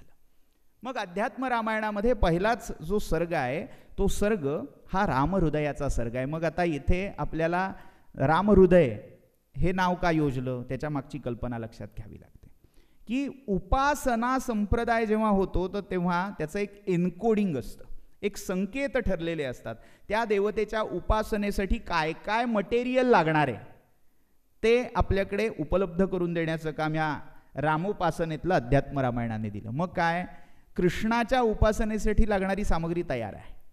भागवत पुराण आहे, महाभारतातलं विष्णू सहस्रनाम आहे, नारायण हृदय हे या भागवतातल्या 8व्या स्कंधात आलेलं आहे. मग नारायण कवच ही 6व्या स्कंधात आलेलं आहे. असं सगळं म्हणजे ज्याला पंचांग साधना म्हणून ओळखलं जातं. कुठल्याही देवतेची उपासना 5 अंगांनी केली जाते. मग त्याच्यामध्ये सहस्रनाम, गीता, कवच, स्तवराज आणि हृदय हे 5 स्तोत्रभाग असतात. सगळ्या उपासना याच्यावर होतात. याला पंचांगोपासना असं म्हणतात. म्हणजे कालनिर्णय त्यातलं पंचांग नव्हे, हे पंचांग म्हणजे त्या देवतेचा मंत्र पूर्ण व्हावा, त्याची सगळी अंग पूर्ण व्हावीत यासाठी ही पंचांग सांगितलेली आहे. मग कवच म्हटल्यावर रामरक्षा आपसुक आली. सहस्रनाम, मग आनंद रामायणामध्ये त्यासाठी राम सहस्रनाम सांगितलं गेलं. मग हृदय, मग रामहृदय या अध्यात्म रामायणाने दिलं. मग रामस्तवराज, तो पुढे जी ब्रह्माधिकृत देवस्तुती आहे, अतिशय सुंदर काव्य. म्हणजे अध्यात्म रामायणाचं हे तत्वज्ञान कथा या दृष्टीने वैशिष्ट्य आहे, पण काव्य म्हणूनही एक फार सुंदर रचना त्याच्यात दिसतात आपल्याला. म्हणजे वाल्मिकी रामायणाचा जर विचार केला तर 2 छंदात सगळं रामायण आलेलं आहे. एक छंद अनुष्टुप, दुसरा त्रिष्टुप, पलीकडे छंद नाही आहे. पण अध्यात्म रामायणामध्ये इतके वेगवेगळे छंद वापरलेले आहेत. म्हणजे सुरुवातीलाच शार्दूल विक्रीडिताय या पृथ्वी भरवारणाय दिविजय. मग त्याच्यामध्ये काही ठिकाणी दामयमकाच्या रचना आहेत. अध्यात्म रामायणमेव नित्यम पठेद्य इच्छेत भवबंध मुक्तिम गवाम सहस्रायुत कोटिदानात फलम लभेद्य शृणुयात सनित्यम नित्यम गिरारी संभूता. असं हे सगळं अलंकारिक छंदोबद्ध वृत्तबद्ध अशी रचना. मत्तमयूर नावाचं वृत्त त्याच्यात आले. वंदे देवं विष्णुमशेष स्थिती हेतुम त्वामध्यात्मज्ञानभिरंतश्चिरमृग्यम द्वंद्वाति हेया हेय द्वंद्वविहीनं परमेकम वंदे रामम वंदित विंदीवर नीलम. अशी या वेगवेगळ्या वृत्तातल्या रचना त्याच्यात आहेत. म्हणजे काव्यगुण हाही त्याच्यात कुठेतरी डोकं वर काढताना डोकावताना आपल्याला दिसायला लागतो. तर मी सांगत होतो या अध्यात्म रामायणातल्या रामहृदय स्तोत्राविषयी. तर ते रामहृदय स्तोत्र त्याच्यामध्ये रामचरित्राचं सगळं सार 7 श्लोकात आलंय. पण त्याही पुढे जाऊन त्याच्या मागचं तत्वज्ञान आलंय. काय आहे तर सुरुवात अशी आहे. पुरारी गिरी संभूता श्रीरामार्णव संगता अध्यात्म राम गंगेयम पुनाती भुवनत्रयम. ही अध्यात्म रामायण रूपी गंगा आहे. तिचा उगम कुठे झाला? पुरारी गिरी संभूता. पुरारी म्हणजे शंकर, त्रिपुरारी. आणि त्याच्या तो जणू पर्वत झालाय, तो हिमालय झालाय. आणि त्या हिमालयावरून उगम पावलेली ही गंगा कुठे जाऊन मिळाली? श्रीरामार्णव संगता, रामरूपी सागरात जाऊन मिळाली. अध्यात्म राम गंगेयम पुनाती भुवनत्रयम. मग तिथे संवाद सुरू होतोय शिव आणि पार्वतीचा. परवा जो झाला विषय तो पुन्हा त्या गोष्टीकडे वळत नाही. तर हा संवाद सुरू झालाय आणि प्रसंग असा आहे की गौरी विचारतीये की कोणाचं ध्यान करता तुम्ही? तुम्ही सगळ्यांचे ध्येय परमध्येय आहात. पार्वत्युवाच. पार्वती म्हणते की हे महादेवा, सगळे लोक योग्यांचे योगी म्हणून तुमच्याकडे पाहतात, ध्येयांचं परमध्येय म्हणून तुमचं ध्यान करतात. असं असताना तुम्ही कोणाचं ध्यान करता? तेव्हा शिव उत्तर देत आहेत, रामाचं ध्यान करतो. मग आता प्रश्न विचारला जातोय की का रामाचं? का? जो आपल्या पत्नीसाठी ढसढसा रडत शोक करत फिरतोय तो राम परमात्मा कसा असेल? मला शंका आहे. आता खरं तर अध्यात्म रामायणामध्ये इतका मित संवाद आहे की मला शंका आहे, फक्त जिज्ञासा आहे आणि मला ती जाणून घ्यायची आहे, मला पूर्ण तिचं शमन करायचं आहे. त्यावर शिवांनी जो उपदेश केला ते हे रामहृदय आहे. पण आता गंमत कशी होते, या एका संहितेला उपसंहिता उपबृंहण होत जातात आणि ते करण्याचं काम लोकसाहित्य करतं. इथे प्रश्न काय आहे की त्या रामाला मी परमात्मा का मानू? आणि जर पुढचं तत्वज्ञान लोकसंप्रदाय सांगायला लागला तर लोक बोर होऊन उठून जाणार आहेत. कल्पना करा, कीर्तनकार कीर्तनाला उभा राहिलाय आणि तो पार्वती आणि शंकराचा संवाद सांगत ते सगळं वेदांत तत्वज्ञान सांगायला लागला. आकाशस्त्रिविधो आकाशस्य यथा भेदो त्रिविधो दृश्यते महान. 3 प्रकारचा आकाश वगैरे वगैरे. लोक छान, हां चालू दे बुवा, आमच्या वाती आम्ही वळतो, तुमचं कथानक तुम्ही वळा, असं म्हणणार आहेत. मग रोचकता कशी आणायची? त्यासाठी मग लोकसाहित्य कथांची पेरणी करायला लागतं. मग त्यातून कथा येते ती आमच्या रामवरदायिनीची. दुवा कुठे आहे? मूळ वाल्मिकी रामायणात दुवाच नाही आहे. वाल्मिकी रामायणामध्ये असा शिवपार्वती संवाद नाही आहे. पार्वतीला शंकाच पडली नाही आहे, कारण ती जगज्जननी आहे, सर्व चराचर तिचं अपत्य आहे, त्यामुळे तिला हा प्रश्न पडणंच रास्त नाही आहे तिथे. पण इथे अध्यात्म रामायणामध्ये ती शिष्यभावाने प्रपन्न झाली आहे गुरुला. आणि गुरु कोण आहेत? जगद्गुरु भगवान शंकर. मग हा संवाद पुढे न्यायचा आहे म्हटल्यावर प्रश्न आला पाहिजे. मग कितीही सर्वज्ञानी पार्वती असेल, तिला शंकाही आली पाहिजे आणि मग त्या शंकेचं समाधान म्हणून ते तत्वज्ञान दिलं गेलं पाहिजे. पण सामान्य लोकांना हे काही, अरे काय ते वेदांत कशाला हवाय आम्हाला, काय घडलं ते सांगा. जसं धृतराष्ट्र म्हणतोय की अरे काय ही गीता सांगत बसलायस, मी तुला काय विचारलंय, मामका पांडवाश्चैव किम अकुर्वत संजय, तेवढं सांग नी पुढे जा ना. हे अध्यात्म सांगितलंय कोणी? अगदी तीच भूमिका सामान्य व्यक्तीची असते. त्यामुळे मग जन्म घेतात त्या लोककथा. त्याच्यासाठी मार्जिन देण्याचं काम ह्या रामायणाने केलेलं आहे. म्हणजे रामायणाच्या ज्या वेगवेगळ्या भूमिका आहेत तर लोककथांना रुजण्यासाठी जे अशा जागा लागतात, अशा सुपीक जागा लागतात, त्या सुपीक जागा ह्या रामायणाने पुरवल्यात. मग रामवरदायिनीची कथा आपल्या सगळ्यांना माहिती आहे. त्याच्यात 2 व्हर्जन्स आहेत. एक एकनाथांचं व्हर्जन आहे आणि एक समर्थांचं व्हर्जन आहे. एकनाथांच्या आता क्षमा मागून पुढच्या वक्त्यांची, पण तिथपर्यंत कदाचित आपल्याकडे विस्मृतीपथ हा मोठा असल्यामुळे तो पथ आपलं साम्राज्य पसरवेल अशी आशा करून कथा थोडक्यात उल्लेख करतो. ती पार्वती शिवाना विचारते, ओ म्हणाले हा रडतोय, हा अगदी सामान्य व्यक्ती जसा आपल्या पत्नीसाठी शोक करावा तसा शोक करतोय, हा कुठला परमात्मा, कुठल्या अँगलने परमात्मा वाटतोय तुम्हाला? आणि शिव परोपरीने सांगतात, अगं नाही, त्याने मायेचं सगळं आच्छन्न झालाय तो मायेने.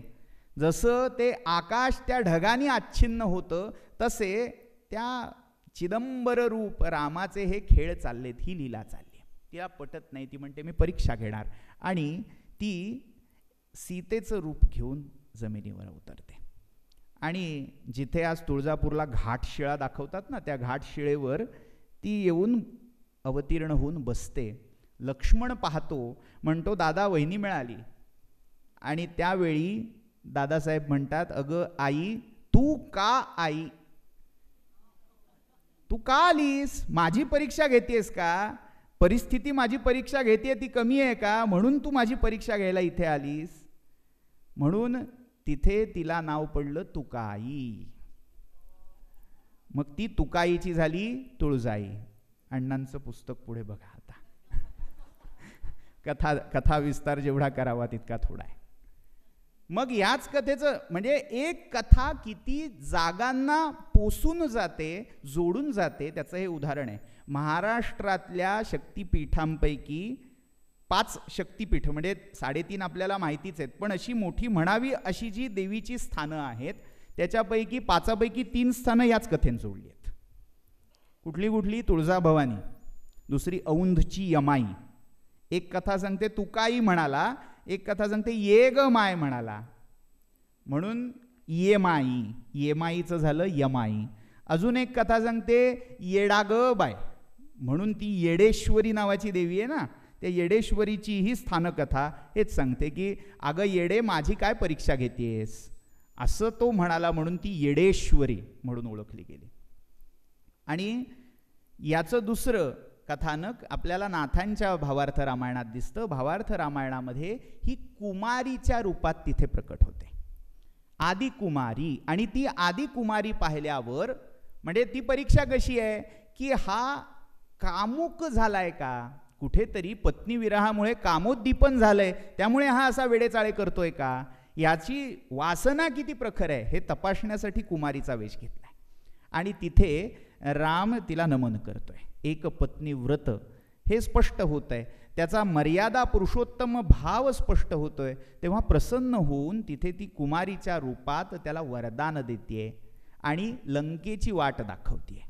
म्हणून ती मग रामवरदायिनी, मग मुळी रामवरदायिनी रामदास ध्यातो मनी, असं समर्थ तिचं वर्णन करतात. हे कथाबीज आलं कुठून? अध्यात्म रामायणामधला हा रामहृदयातला प्रसंग, जेथे पार्वती विचारते की कसा कुठल्या अँगलने परमात्मा आहे. आणि आता अध्यात्म रामायणाकडे वळू. मग शंकर सांगतात की अध्यात्मामध्ये जी दृष्टी आहे ती 2 प्रकारची, एक जीवदृष्टी आणि एक शिवदृष्टी. तू जीवदृष्टीने पाहिलंस तर हा सामान्य माणूसच वाटेल, पण शिवदृष्टीने पहा म्हणजे आत्मदृष्टीने पहा, आत्मा कसा आहे. मग सगळं वेदांताचं तत्वज्ञान, सगळं सार तिथे सांगितलंय. मग आकाश कसं 3 प्रकारचं आहे, घटाकाश, मठाकाश, महाकाश. मी ते घाबरू नका, काही त्याच्या तपशिलात शिरणार नाहीये, पण सगळा वेदांत सांगितला. पुढे महत्वाचा प्रसंग येतो तो शंकर म्हणाले हे तत्वज्ञान ऐकायला पुरं आहे, पण आता मी तुला आणखीन एक इतिहास सांगतो. अत्राप्युदाहरन्तीमम इतिहासम पुरातनम. अजून एक इतिहास सांगतो. तो काय तर प्रत्यक्ष मागच्या कल्पामध्ये राम जानकी सीताराम मरुत्सूनु संवादम मोक्ष साधनम, सीता राम आणि हनुमान यांचा संवाद हा या अध्यात्मज्ञानाला भूमी झाला. तो संवाद रहस्यमय संवाद सांगतो. काय झालं तर जेव्हा रामाचा राज्याभिषेक झाला, सगळ्यांना सगळं वाटून झालं आणि आपल्याला पुन्हा एक लोककथा तिथे दिसते मोत्यांच्या मण्यांची, त्या हाराची. मूळ वाल्मिकी रामायणामध्ये वायूकडून मिळालेला रत्नहार जानकीने पारितोषिक म्हणून हनुमंताला दिला. इथे प्रसंग संपलाय. पण भक्त मनाला प्रश्न पडला, मारुती तिथे थांबला तर मारुती कसा? आणि मग त्यात रामशोध त्या मोत्यांमध्ये, आणि मग फाडलेली छाती, आत झालेलं सीतारामांचं दर्शन, हा कथाभाग आपल्या सगळ्यांच्या परिचयाचा आहे. पण इथे जे रामसीतेने या हनुमंताला दिलंय बक्षीस ते काही और आहे. ही लोककथा छाती फाडून दाखवण्याची आहे. ही अभिजात कथा आहे. ही सांगतेय की हनुमंताला अध्यात्म ज्ञान राम आणि सीतेने सांगितलं. आणि यामध्ये सीतेचा संवाद फार महत्त्वाचा आहे रामाच्या संवादापेक्षा, कारण रामाच्या संवादात जेमतेम 5 श्लोक आहेत. म्हणजे कदाचित स्त्री पुरुष स्वभावातलं फार बोलकेपण आणि अल्प बोलकेपण हे सुद्धा यातनं ध्वनित झालेलं असावं. सीतेने जो उपदेश मारुतीला केलाय, या उपदेशामध्ये रामायणातले सगळे प्रसंग आहेत. सगळे म्हणजे अयोध्येमध्ये रघुवंशामध्ये जन्म घेतला इथपासून ते माया मारीच वर्णम माया सीता हृतिस्तथा, रावणाचा वध, रावणस्य वधो युद्धे, सगळं झालं करत हे सगळं कोणी केलं म्हणता? रामाने नाही, हे मी केलंय. मयैवा चरितम एतत्, हे सगळं करणारा राम नव्हता. कारण महत्वाचा सिद्धांत पुढे देते, रामो न तिष्ठति न गच्छति नानुशोचत त्याकांक्षते न करोति विकरोति किंचित आनंद मूर्तिरचल परिणामहीनो माया गुणाननुगतो ही यथा विभाती. राम हा इथे परमात्मा आहे आणि करणारी, करवणारी, बोलवणारी कोण आहे? तर ती मी आदिमाया, आदिशक्ती. म्हणजे जो आविर्भाव गीतेतला ब्रह्मणो हि प्रतिष्ठा अहम अमृतस्याव्ययस्यच कृष्णाचा आहे, तो इथे सीतेचा आहे. अरे राम काही करत नसतो तुझा, केलंय हे सगळं, रामायण घडवलंय ते मी घडवलंय असं सीता सांगते. आणि मग हे सगळं झाल्यावर मारुती बिचारा गांगरून जातो, हात जोडून प्रांजलीर असा तो हात जोडून उभा राहतो. तेव्हा मग राम त्याला जवळ घेऊन, अरे शेवटी जे सगळ्यामध्ये आहे ते स्थिर तत्व मी, आणि जे सगळ्यांना गती देतं ते चर तत्व म्हणजे सीता, असं नेमका उपदेश करून त्या रामरहस्य रामहृदयावर पडदा पडलेला आहे. पण ह्या सगळ्यामध्ये काय झालंय तर पुढच्या संप्रदायाची नांदी झाली आहे, पुढच्या रामायणाची नांदी झाली आहे. इथे जे सीतेचं कर्तृत्व, सीतेमुळे सगळं घडलंय हा सिद्धांत आला, त्यातूनच किंबहुना पुढे अद्भुत रामायणाचा जन्म झालेला आहे. अद्भुत रामायण पुढे माननीय माहुलीकरबाई घेणार आहेत, त्यामुळे सगळी कार्ड आधीच ओपन करत नाहीये. पण आपला हा प्रारंभ बिंदू आहे, त्यामुळे कुठेतरी ते बीज हे इथे मांडणं हे कर्तव्य आहे असं मानून पुढे जातोय. तर अद्भुत रामायणामध्ये सगळं रामायणाचं कर्तृत्व हे सीतेकडे दिलंच आहे, पण त्याच्या पुढे 4 पावलं जाऊन मुख्य ह्या दशानन रावणाचा ज्येष्ठ भाऊ जो शतानन रावण, त्याचा वध रामालाही जो जमला नाही तो सीतेने करवून दाखवलेला आहे. पण ही एवढी उडी आहे, हे लिप आहे मधलं सगळं. काय आहे, जर तुम्ही वाल्मिकी रामायणावरून डायरेक्ट ह्या अद्भुत रामायणाकडे गेलात, काहीही कळणार नाही, हो पटणारच नाही, हे काय भंपकगिरी चालली आहे असं वाटून फेकून द्याल, असं अद्भुत रामायण वाटेल. पण हा एक प्रवास आहे, धारणांचा प्रवास. तो टप्पा आहे. वाल्मिकी रामायणानंतर डायरेक्ट जाऊ नका अद्भुत रामायण वाचायला. आधी तुम्हाला अध्यात्म रामायणातला हा सीता राम मरुत्सूनु संवाद वाचायला लागेल, आणि तेव्हा कळेल अरे घडवणारी ही आदिमाया जानकी होती, आणि त्या आदिमाया जानकीनेच हे सगळं आपल्या लीलेपोटी केलेलं होतं. हे जेव्हा तत्व कुठेतरी आत उतरेल तेव्हा कुठेतरी ते अद्भुत रामायण न्याय्य तर्कसंगत वाटायला लागेल. तर मी सांगत होतो हा सीताराम मरुत्सूनु संवाद. मग याचं अजून थोडं प्रसारित रूप कुठे कुठे आहे. मग यालाच समानकालिक अशी काही नव्य उपनिषद आपल्याला दिसतात. पुन्हा तुम्ही म्हणाल फिरतंय आपलं चक्र, चरका फिरतोय. वेद झाला, मध्ये पुराणं झाली, आता पुन्हा ते अध्यात्म रामायणातून उपनिषदाकडे चालले.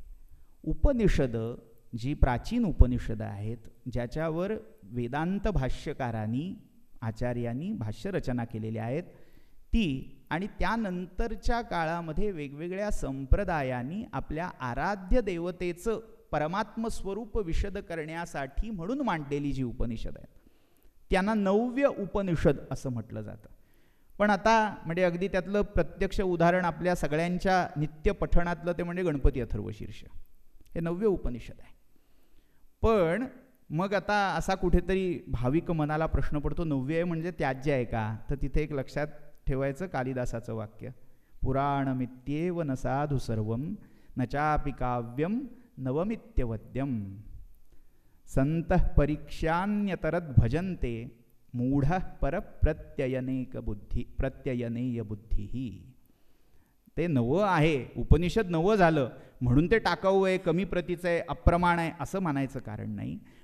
तो एक दुवा आहे. जसा पुराणांचा दुवा आहे तसा ह्या प्राचीन वेदांताच्या धारणेकडून सांप्रदायिक धारणेकडे झालेला प्रवास, त्याचे हे माइलस्टोन्स, त्याचे हे मैलाचे दगड म्हणजे ही नवी उपनिषद आहेत. आणि त्या नव्य उपनिषदांमध्ये आपल्याला काही उपनिषद दिसतात ज्याच्यामध्ये मुख्य नावं रामसंप्रदायातल्या उपनिषदांची, ती म्हणजे रामरहस्य उपनिषद, रामपूर्वोत्तर तापिनीय उपनिषद, अशी जोडगोळी आहे, पूर्व तापिनीय आणि उत्तर तापिनीय.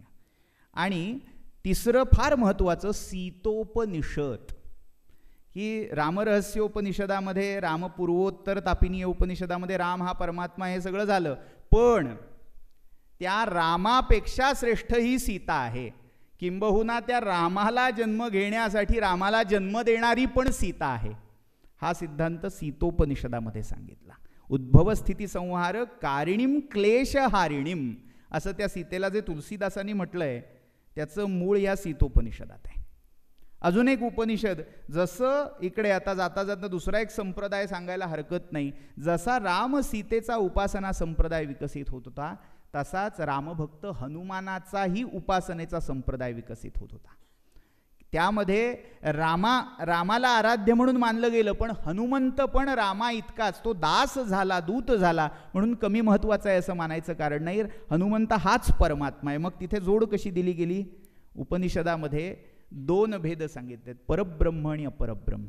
परमात्मा, आणि तो परमात्मा या मानवी देहामध्ये ज्या रूपात वास करतो तो प्राण. प्राण म्हणजे वायू, वायू म्हणजे वायुपुत्र महारुद्र हनुमान. त्यामुळे त्या हनुमंताची उपासना सांगणारी अशी उपनिषद तयार झाली. त्यातलं एक प्रसिद्ध उपनिषद हनुमल लांगुलोपनिषद किंवा लांगुलोपनिषद आहे. त्याच्या पुढचं अजून एक उपनिषद, ज्या उपनिषदातला श्लोक अनेक वेळा उपनिषदच उद्धृत करतात, तो म्हणजे ईशकेन कठप्रश्न मुंड मांडुक्य तैत्तिराः ऐतरेयम च छांदोग्यम बृहदारण्यकम तथा.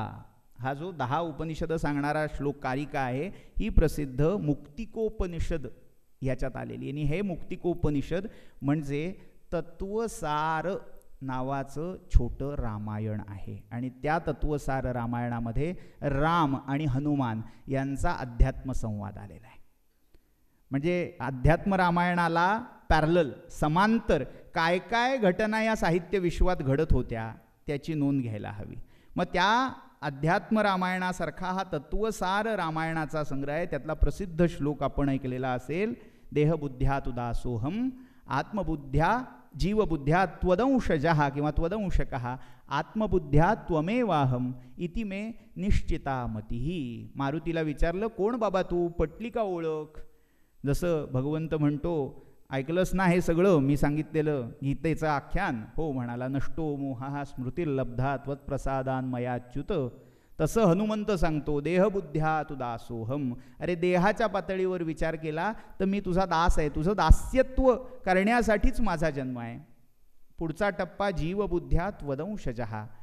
जीवबुद्धीने मी तुझा अंश आहे.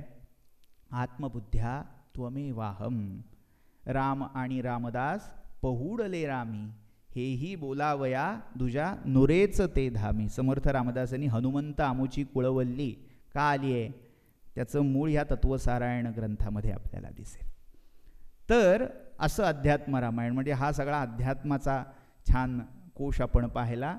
मग कथादृष्टीने काय वैविध्य आहे? मूळ वाल्मिकी रामायणापेक्षा काही अपूर्वाई याच्यात आहे का? तर त्या अशा कथा काही लक्षात आपल्याला घ्याव्या लागतील. एक आपल्याला माहिती असणारी कथा ही गुह राजाची आहे, निषाद राजगुह. केवट, त्याच्यावरून अनेक सुंदर पदं हिंदी मराठीमध्ये प्रसिद्ध आहेत. नकोस नौके परत फिरूग, नकोस गंगे पूर भरू, श्रीरामाचे नाम गातया श्रीरामाला पार करू, जय गंगे जय भागीरथी, जय जय राम दाशरथी. कुठला प्रसंग आहे? कोणी सांगू शकेल? हे कुठल्या प्रसंगात मध्ये रचलेलं गदिमांचं पद आहे? नदी पार करताना. प्रसंग केव्हा घडलाय? जेव्हा वनवासाला प्रभू राम निघालेत. केवट. आता हा केवट कोण आहे? तर निषादराज गुह. गल्लत लक्षात येते? केवट म्हणजे किरात. किरात, कैवर्तक ही जात आजही गंगेच्या गाठी मल्ला, त्यांना मल्ला म्हणतात. मल्ल म्हणजे जे होडीतून लोकांना पार करण्याच्यावरच जीविका ज्यांची आहे. आणि रामायणामध्ये ते कोण आहेत? तर ते वेगळे आहेत. आणि हा जो गुह आहे हा निषाद राज आहे. तो अटवी प्रमुख आहे. ज्यांनी अर्थशास्त्र वाचलं असेल त्यांना अटव्यध्यक्ष ही पदवी अर्थशास्त्रामध्ये चाणक्यांनी नोंदवलेली आढळेल. की पूर्वीच्या काळी एक मुख्य चक्रवर्ती राजा होता आणि त्या चक्रवर्ती राजाचा प्रांत सगळीकडे सर्वतोपरीने पसरलेला असे. मग त्याच्यावर होल्ड ठेवण्यासाठी वेगवेगळे अध्यक्ष नेमले जायचे. त्याच्यामध्ये हा अटव्यध्यक्ष म्हणजे त्याचा जो वनप्रांत आहे त्याच्यावर होल्ड ठेवणं. मग वनामधून जो मेवा एकत्र केला जातोय त्याची नोंद कुठेतरी ते राजदरबारी करणं, कर गोळा करणं असा जो भाग आहे असं करणारा एक प्रकारे दशरथाचा किंवा या कौशल राजाचा वनाध्यक्ष असणारा हा निषाद राजगुह आहे. तो केवट नाही आहे. गल्लत इथे होते. हे आलं कुठून? रामचरित मानसात आपल्याला दिसेल हे की त्याने पार करण्यासाठी त्याला सांगितलं, मग पाय धुतले निषाद राजाने. पण गंमत काय आहे, मूळ वाल्मिकी रामायणात असा काहीही प्रसंग नाही पाय धुण्याचा. मग हे आलं कुठून? तर ते मूळ आख्यान आपल्याला अध्यात्म रामायणात दिसतं. तुलसीदासांच्या रामचरित मानसावर सर्वाधिक प्रभाव वाल्मिकी रामायणापेक्षाही किंबहुना ज्याचा आहे ते अध्यात्म रामायण आहे. अध्यात्म रामायणामध्ये एक छोटासा प्रसंग आहे. झालंय काय? आणि तो तर्कसंगत वाटतो. ह्या निषाद राजाच्या वेळी जो प्रसंग आणलाय त्यापेक्षा अध्यात्म रामायण सांगतं, जेव्हा विश्वामित्र राम आणि लक्ष्मणाला घेऊन यज्ञरक्षणासाठी सिद्धाश्रमी निघाले. सिद्धाश्रमी यज्ञरक्षण झालं आणि आता मजल दर मजल करत ती कुंकुम पत्रिका आली होती. त्या धनुर्यागाचं बोलावणं आलं होतं. तिकडे वाटचाल सुरू झाली आणि वाटेत त्या गौतमाश्रमामध्ये अहिल्योद्धार झाल्यावर मग काय झालं? कीर्ती सगळीकडे पसरली की ती अशी बाई त्या शिळेतून पदस्पर्शाने प्रकट झाली. आता ह्या राजकुमाराच्या चरणधुलीचा हा प्रभाव आहे. त्यामुळे पुन्हा आजही तुम्ही गेलात तर ती जी बॉर्डर आहे ती जर क्रॉस करायची असेल कोशल आणि विदेह राज्यांची तर मध्ये गंगामाई वाहते आणि त्या गंगामाईच्या काठावर एक कैवर्तक म्हणजे एक केवट आहे आणि याने नुकतीच घडलेली घटना ऐकलेली आहे आणि तो म्हणतो की त्या ऋषीबरोबर आलेले ते राजकुमार तुम्हीच दिसताय, तर जर तुम्ही पाऊल ठेवलं तर माझी उपजीविका बाई झाली तर मी काय करू? आधीच एक घरी आहे, दुसरी आणून डोक्यावर बसवू, काय करू काय तिचं? आणि उपजीविकेचं साधन जाईल ते वेगळंच. त्यामुळे मी असा सोडणार नाही, पाय धुतल्याशिवाय जाऊ देणार नाही. हा मूळ प्रसंग अध्यात्म रामायणामधल्या बालकांडात आलेला आहे. जागा किती बदलली आहे बघा. पण हे कवीचं स्वातंत्र्य आहे. भावगम्य भक्तिगम्य करण्यासाठी ही कथांतरं करावी लागतात, प्रसंग बदलावे लागतात. ह्याच्यात काही दोष देण्याचं, हीन झालं असं मानण्याचं कारण नाही. पण तुलसीदासांनी ते काय असंच आणलेलं नाही कुठनं तरी, त्याचं बीज ह्या प्रसंगात आहे. त्यामुळे तर्कदृष्ट्या पाहिलं तर निषादराजाने पाय धुवायचं कारण नाही, तो सामंत आहे. भक्तिभाव त्या निषादराज गुहाच्याही मनात खूप आहे, पण तो इतक्या भाबड्या समजुतीने पाय धुईल असं वाटत नाही. ती भाबडी समजूत या कैवर्तकाच्या ठाई अगदीच तर्कसंगत वाटते. हा एक प्रसंग. दुसरा एक प्रसंग रामानंद सागरांच्या रामायणामध्ये आपल्याला चित्रित केलेला दिसतो, तो स्वयंप्रभा हिचा प्रसंग. योगिनी स्वयंप्रभा म्हणजे जेव्हा सगळी वानरसेना, सुग्रीवाने चारही दिशांना दूत पाठवले, कुठल्या दिशेला सीता गेली असेल, कुठे लपवून ठेवली असेल ह्याचा माग काढायला, जेव्हा 4 दिशांना ते हेर पळाले, तेव्हा एक मुख्य टोळी जिच्यावर रामांची सुद्धा स्वतः भिस्त होती, ती म्हणजे अंगदाच्या आधिपत्याखाली पाठवलेली नल, नील, जांबुवंत आणि हनुमंत यांच्या मागोमाग गेलेली टोळी. आणि त्या टोळीचा मध्येच त्याला चकवा लागला. एका फार मोठ्या विवरामध्ये हा वानर चमू प्रविष्ट झाला आणि कित्येक दिवस त्यांना सूर्यदर्शनच झालं नाही. आणि पुढे खोल जात जात जात त्या विवरामध्ये एका ठिकाणी त्यांना अतिशय रुचकर अशा पदार्थांचे वास यायला लागले. म्हणजे अगदी आजच्या कोकणी भाषेत सांगायचं झालं तर भानामती की काय असं सगळं त्यांना वाटलं की एवढ्या गहन विवरामध्ये असा काही सुगंध येतोय. आधी भुताटकी वाटली, घाबरली. पण काही वानरे आहे म्हणाले, एवढे दिवसाचे उपाशी होत काय मिळालं नाही, आपण ताव मारूया असं म्हणून त्या पदार्थांवर ताव मारण्यासाठी धावून गेले. पण त्यावेळी अंगद आणि हनुमंतांनी सगळ्यांना रोखून धरलं. आणि हा सगळा प्रसंग चाललेला असताना तिथली अधिष्ठात्री योगिनी, जी अनेक वर्षांपासून तिथे साधना करत बसली होती, तिचं नाव आहे स्वयंप्रभा.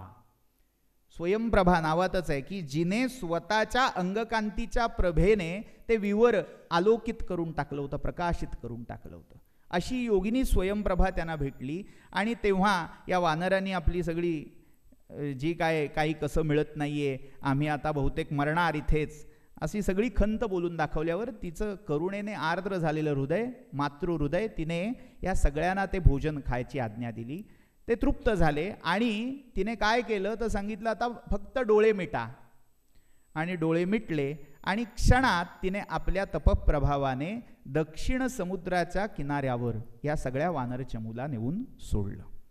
हा मूळ वाल्मिकी रामायणात न आलेला प्रसंग सगळ्यात प्रथम आपल्याला दिसतो अध्यात्म रामायणात. म्हणजे आता पुन्हा मी थोडं चक्र उलटीकडे नेईन. रामकथेमध्ये अशा प्रसंगांची पेरणी हळूहळू सुरू झालेली आहे. म्हणजे काय, कृष्णचरित्राशी कुठेतरी मिळते जुळते संवाद, मिळते जुळते प्रसंग इथे दिसायला लागतात. कृष्णचरित्रामध्ये असाच एक प्रसंग आहे, आठवतोय कोणाला? विवरामध्ये कुणीतरी बसलंय, युगानुयुग वाट बघतंय, मुचकुंद, मुचकुंदाची कथा. अगदी तोच प्रसंग फक्त वेगळ्या व्यक्तीबरोबर, वेगळ्या व्यक्तिचित्रणात इथे स्वयंप्रभेचा दाखवलाय. ती तप करते आणि परमात्म्याचं दर्शन व्हावं ह्यासाठी तपोमग्न होऊन बसलेली आहे. आणि अखेर जेव्हा हे आले तेव्हा तिला खूण पटली की ज्याची वाट पाहत आहोत तो अवतरित झालाय आणि त्याची भेट घेण्यासाठी यांना ती तिकडे पाठवते. आणि सूक्ष्म देहाने ती रामाच्या दर्शनाला किष्किंधेमध्ये त्या प्रस्रवणगिरीवर येते, दर्शन घेते, राम आज्ञा देतात आणि ती बदरिकाश्रमामध्ये प्रयाण करते. आता हा प्रसंग कृष्णचरित्रामध्ये मुचकुंदाच्या बाबतीत दिसतो. मुचकुंदाचं त्रेतायुगाच्या प्रारंभ काळापासून अगदी द्वापाराच्या अंतापर्यंत त्या गुहेमध्ये असणं, कालयवनाला मारण्यापुरता त्याचा उपयोग करून घेणं आणि नंतर तपासाठी त्याला मोकळीक देणं. मग पुढे जो भक्तिविजय आला, त्या भक्तिविजयामध्ये त्या मुचकुंदाचा अवतार म्हणजे पुंडलिक असं कथन उभं राहिलं. कशी जोड होत जाते. मग इथे या स्वयंप्रभेची कथा पुन्हा एका स्थलपुराणाशी जोडली जाते. कल्पना आहे कोणाला? त्याच्यावर एक फार मोठा पिक्चर गाजला होता कधी काळी, जय मा वैष्णो देवी. कशा कथा जोडल्या जातात त्या बघा. वैष्णवदेवीची जी कथा आहे, वैष्णवदेवीच्या कथेमध्ये अशीच एक योगिनी वर्षानुवर्ष रामप्राप्तीसाठी वाट बघत बसली आहे आणि राम भेटतात. पण तिची इच्छा अशी आहे की रामाने आपला स्वीकार करावा, पत्नी करावं. पण राम म्हणतात ह्या जन्मात शक्य नाही, त्यामुळे तू उत्तर भागात हिमाद्रीच्या एका शिखरावर, त्रिकुट शिखरावर जाऊन तप करत बस. मग पिक्चरमधून घुसळलेला मसाला असा की राम रूपांतर, वेषांतर करून येतात, जसं चंद्रसेनेच्या बाबतीत केलं, आणि ती ओळखू शकत नाही, म्हणून म्हणतात आता मी तुझ्याशी लग्न करू शकत नाही. आणि मग हो सांगतो. तर आता तिथे तिला पाठवलं त्रिकुटाचलावर, आणि त्या त्रिकुटाचलावर असं आश्वासन देऊन बसवलं, जेव्हा कलियुगाचा शेवट येईल आणि मी कल्की नावाचा अवतार धारण करून येईन तेव्हा तुझ्याशी विवाह करीन. म्हणून ती योगिनी वैष्णवी या नावाने ओळखली गेली, म्हणून ती वैष्णोदेवी. मग ती वैष्णवी म्हणजे विष्णूची उपासिका आहे, हे तिथल्या स्थलपुराणावरूनही दिसेल. मग तिथे जी भैरवनाथाची गुहा आहे तो सांप्रदायिक विद्वेषाचा प्रसंग आहे की शाक्त आणि शैवामधल्या अघोर उपासक किंवा नाथ संप्रदायाची उपासना, जी कायोपासना, कायसिद्धीची उपासना आहे, त्याचा आणि या सात्विक नामस्मरण भक्तिमार्ग याने जाणाऱ्या साधनांचा आलेला संघर्ष आणि त्यातून त्याचा केलेला शिरच्छेद, आणि पुन्हा तिथे तिच्या रक्षणासाठी पाठवलेला मारुती. आजही तुम्ही वैष्णोदेवीची कथा पहा, तिथे मारुतीचंही स्थान आहे. आता मारुती तिकडे का गेला, तर ती इकडची अध्यात्म रामायणातली स्वयंप्रभा योगिनीची कथा. कशा ह्या हनुमत प्लुती, मंडूक प्लुती म्हणता येणार नाहीत, कारण एक टोक इकडे दक्षिणेत आणि एक टोक इकडे त्रिकुटाचलावर. मुळात ही कथा वराह पुराणामध्ये खूप वेगळ्या कॉन्टेक्स्टने आलेली आहे. या ब्राह्मी, वैष्णवी आणि रौद्री अशा 3 शिखरांची कल्पना वाराह पुराणात आलेली आहे. ब्राह्मी शिखर म्हणजे ज्वालादेवी जी म्हणतात ती, वैष्णवी म्हणजे ही त्रिकुटाचल जम्मूजवळ काटराच्या जवळ जे शिखर आहे, आणि रौद्री म्हणजे कामाख्या. अशी ती 3 शिखर आहेत. असो, मूळ मुद्द्यावर येतो तर स्वयंप्रभेचं आख्यान हे अध्यात्म रामायणामध्ये आहे. अजून एक फार महत्त्वाची कथा जी नंतरच्या दाक्षिणात्य वाल्मिकी रामायणाच्या संस्करणामध्ये प्रक्षिप्त झाली, मानली गेली, पण तितकीच लोकप्रिय ठरली, ती म्हणजे माया सीता. की हे सगळं परमात्मा राम आधीच जाणत होता आणि त्या राक्षसाचा स्पर्श आपल्या चिन्मयी विद्येला, कारण इथे सीता ही विद्या आहे, आत्मविद्या आहे, आणि राम हा आत्मा राम आहे. आत्म्याला साध्य करायचं, प्राप्त करायचं एकमेव साध्य विद्ययामृतमश्नुते. विद्या हे एवढंच साधन आहे, म्हणजे ज्याला मुंडकामध्ये परा यया अक्षरम अधिगम्यते, ती पराविद्या म्हणजे ती सीता आहे. आणि त्या पराविद्येला असा आसुरी विचारांचा, आसुरी व्यक्तिमत्वाचा स्पर्शही होऊ नये, म्हणजे कुठेतरी दैवासुर संपद विभाग योगामधला आसुरी संपत्तीचा संपर्क या विद्येत येऊन कुठेतरी कॉन्टॅमिनेशन होऊ नये, विद्या दूषित होऊ नये, यासाठी तिला कुठे ठेवलं तर अग्नीमध्ये ठेवलं. आणि अग्नीमध्ये एक माया सीता, छाया सीता आधीपासून होती. आता ही छाया सीता संकल्पना सूर्यकथेतून आलेली आहे.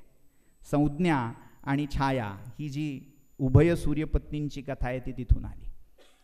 मुद्दा असा की या एका कथेत पुन्हा वाल्मिकी रामायणातले दुवे येऊन जुळतात. वाल्मिकी रामायणामध्ये उत्तरकांडामध्ये वेदवतीचं आख्यान येतं. वेदवती नावाची एक ऋषिकन्या जी नारायणाच्या प्राप्तीसाठी तप करत बसली आहे, पण रावण तिच्यावर अतिप्रसंग करण्याचा प्रयत्न करतो, तेव्हा ती स्वतःचं शरीर दग्ध करून घेते आणि जाता जाता सांगते मी पुन्हा येईन आणि तुझ्या नाशाचं कारण होऊन येईन.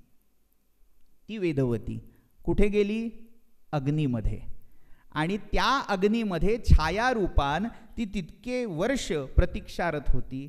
जेव्हा ही मूळ सीता, विद्यारूपी सीता त्याच्यामध्ये प्रविष्ट झाली, तेव्हा ती छाया, अपराविद्या, अविद्या रूप माया सीता त्यातून बाहेर आली.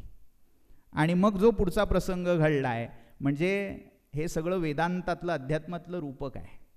आसुरी विचाराच्या रावणाने विद्येचं अपहरण करणं. कुठे कुठे कथाबंध जुळतात तो वेदांचं अपहरण मधुकैटभाने करणं. सगळा हा जो मामला आहे तो ज्ञानासाठीचा मामला आहे. हे ज्ञान आपल्या अधिकाराखाली असलं पाहिजे, आपलंच असलं पाहिजे, हे माझ्याच स्वामित्वाखाली असलं पाहिजे, ही आसुरी महत्वाकांक्षा आणि त्यातून ज्ञानाचा अपहार करण्याचा झालेला एक प्रयत्न. पण ते ज्ञान म्हणवताना जे काही खेचलं गेलंय ते मूळ ज्ञान पराविद्या नाहीच आहे, ती अविद्या आहे, ती माया आहे आणि ती ठेवली गेली आहे. आणि नंतर जेव्हा अग्निदिव्याचा प्रसंग आलाय तो घडवलाच अशासाठी आहे, त्या परमात्मा रामाला आपल्या विद्येबद्दल काही शंका नव्हती, पण ती शुद्धा विद्या पुन्हा प्रकट व्हावी आणि ही जी अविद्यात्मिका आहे ती लुप्त व्हावी, यासाठी तो अग्निदिव्याचा प्रसंग घडवला. तो लौकिक दृष्टीने डिफाईन होणारच नाही, कारण कितीही वेळा सीतेला अग्निदिव्य करायला लागलं तरी तो शेवटी स्त्री पुरुष समानता आणि त्यांच्यामधल्या त्या द्वंद्वाचा भाग तिथे आपल्याला दिसतो. पण अध्यात्म या पटलावर जेव्हा ही रामकथा मांडली जाते तेव्हा तो स्त्री पुरुषांचा संघर्ष नाही आहे, तो आत्मा, विद्या आणि अविद्या यांचा संघर्ष होऊन गेलाय. मग त्यातून कथा पुढची जन्माला येते. तुम्हाला वाटेल काय नुसत्या कथांची पिसं काढत बसलेले आहेत, ती म्हणजे आपल्या तिरुपती वेंकोबाची कथा. स्थानपुराणात, भविष्य पुराणामध्ये किंवा असं म्हटलं जातं भविष्योत्तर पुराण, अजून एक पुराण उपपुराणामध्ये मानलं आहे, त्याच्यामध्ये व्यंकटाचल महात्म्य आलेलं आहे आणि त्याच्यामध्ये व्यंकटेशाला 2 बायका दाखवल्या. एक महालक्ष्मी कोल्हापूरची, जो आत्ता शालू पाठवतात ना तो. हे स्थलपुराण आहे हा, मूळ काय होतं याच्या भानगडीत आपण पडायचं नाही आहे, फक्त ही स्थलपुराणं कसे सगळे रांगोळीचे ठिपके जोडत आणतेनी काय चित्र उभं करते ते बघायचं आहे. तर तिथे ती छाया सीता अग्नीत गेली, पण जाता जाता रामाला विनवून गेली, अरे यूज अँड थ्रो तू पण करायला लागलास का? तुझ्या कामासाठी त्या राक्षसाचा संग मी पत्करला, त्याच्या नगरीत मी राहिले, तुझी बायको सुरक्षित राहिली, माझं काय? तेव्हा पुन्हा रामाने अभिवचन दिलं, आश्वासन. हा, मला प्रश्न पडतो की अंशावतार का म्हटलं असावं? सगळं पूर्ण करण्याचं काम पुढच्या जन्मात ठेवलंय आणि पुढच्या अवतारामध्ये हे सगळं पूर्ण केलंय, म्हणून त्याला पूर्णावतार म्हणावं का? तर आश्वासन काय दिलं की आता मी व्यंकटाद्रीवर श्रीनिवास नावाचा अवतार घेईन आणि तेव्हा जसा या सीतेचा भूगर्भातून जन्म झाला तसा पद्मगर्भातून तुझा जन्म होईल आणि तिथे तू पद्मावती म्हणून ओळखली जाशील. त्यामुळे ती व्यंकटेशाची जी दुसरी पत्नी आहे, मूळ नारायणाचं रूप आहे, तिथे श्रीदेवी आणि भूदेवी एवढीच कल्पना आहे, पण त्यातलं श्री हे रूप कोल्हापूरच्या महालक्ष्मीशी जोडलं गेलं आणि भू हे रूप पद्मावतीशी जोडलं गेलं. पुन्हा भूमिकन्या सीता हा अनुबंध कुठेतरी येऊन जुळतो. असो, असा जेवढा विषय विस्तार करावा तेवढा थोडा आहे. पुणे पुणे कितने हो सुने सुनाए, जिय की प्यास बुझत ना बुझाय, अशी गत आहे. शेवटी समारोप करायचा झाला तर तत्वज्ञानाच्या दृष्टीने एक अपूर्व या अध्यात्म रामायणाने दिलं. संप्रदाय तर उभा केला, पण अनेक सुंदर सिद्धांत याच्यामधून आपल्याला दिसतात. रामकृष्ण संप्रदायांचा समन्वय घडवण्याची भूमिका ही अध्यात्म रामायणामध्ये ठिकठिकाणी आली आहे. म्हणजे अनेक ठिकाणी रामाचं एक नाव मथुरेशम, रामम वंदे मथुरेशम, हे कुठनं आलं? रामकृष्ण रूपाचा समन्वय, हीच ती भूमिका आहे. राम आणि शबरीचा संवाद आहे, त्याच्यामधून नवविधा भक्ती आलेली आहे, पण ही श्रवणम कीर्तनमपेक्षा थोडी वेगळी जाणारी भक्ती आहे. असे अनेक प्रसंग आपल्याला या अध्यात्म रामायणामध्ये ठायी ठायी पसरलेले, मांडलेले हे मिळत जातील. पण यातून आपल्याला फलित काय आहे, आपल्याला निष्कर्ष काय काढायचा आहे? रामकथा ही अशी बहुरूपी बहुआयामी आहे, ज्यानी जेवढं जमलं आपापल्या परीने, म्हणजे जसं त्या समुद्राकाठी एकाने जावं, कोणी कमंडलू घेऊन जावं, कोणी बादली घेऊन जावं, कोणी घंगाळ घेऊन जावं, ज्याची जेवढी पात्रता, ज्याचं जेवढं पात्र तेवढा सागर, त्यांनी आपापल्या कथेच्या माध्यमातून उतरवला आणि आपल्याबरोबर आणि आपल्या मागच्यांना संचित म्हणून आणून मांडला. त्यामुळे अशा या सगळ्या रामकथांच्या विचारातलं आपलं हे पहिलं सत्र त्रिदिनात्मक इथे त्या रामचरणी अर्पण करतो. अनधिकाराने जर काही बोललं गेलं असेल, काही संदर्भातल्या जाता जाता चुका झाल्या असतील तर आपण कृपया त्या निदर्शनास आणून द्याव्यात, त्याचाही उल्लेख मी इथे करीन. पण खूप छान अनुभव इतक्या सुविद्य अशा श्रोतृवर्गासमोर मांडण्याचा मला इथे मिळाला. कदाचित त्या रामप्रभूंनी, आत्ताचा कालावधी हा रामलीलेचा असतो, मग उत्तर भारतामध्ये खास या 10-15 दिवसामध्ये रामलीलांचं आयोजन केलं जातं. काल वाल्मिकींची जयंती होती, त्या सगळ्या औचित्याने ही वाङ्मयीन सेवा घडवून घ्यावी अशी प्रभू रामचंद्रांचीच कदाचित इच्छा असावी आणि त्यांनी ताईंच्या केंद्राच्या माध्यमातून तो योग मला प्रदान केला. यथाकथनचित ही सेवा केली ती त्यांच्याच चरणी अर्पण करतो आणि विराम देतो. धन्यवाद.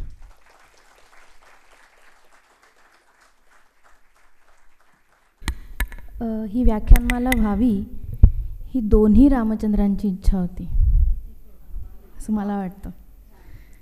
गेले 3 दिवस आपण आपली संस्कृती ज्यांनी सर्वांगाने व्यापली आहे अशा रामकथेला ऐकत आहोत.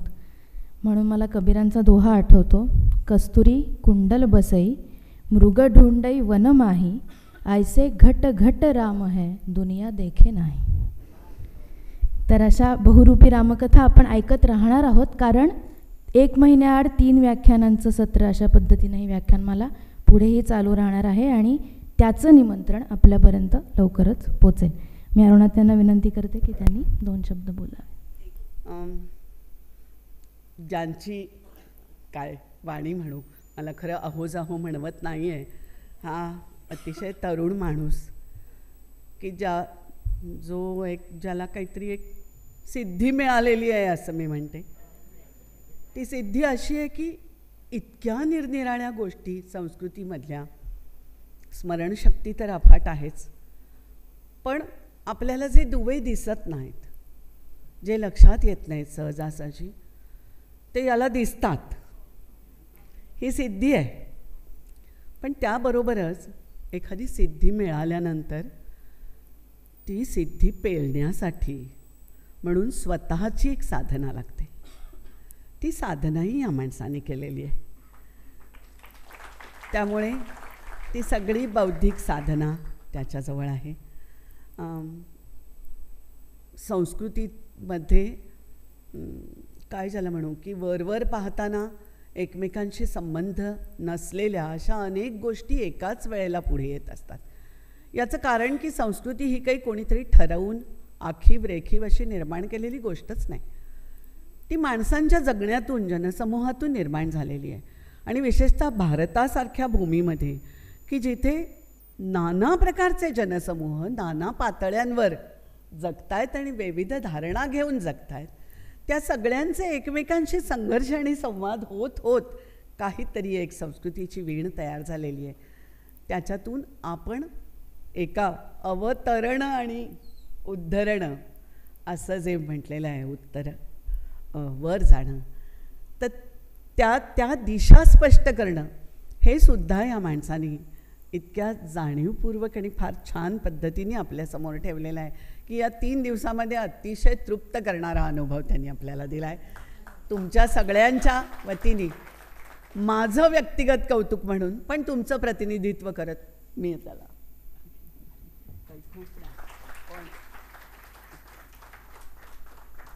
आणि आता एवढ्यावरच हे थांबणार नाही आहे.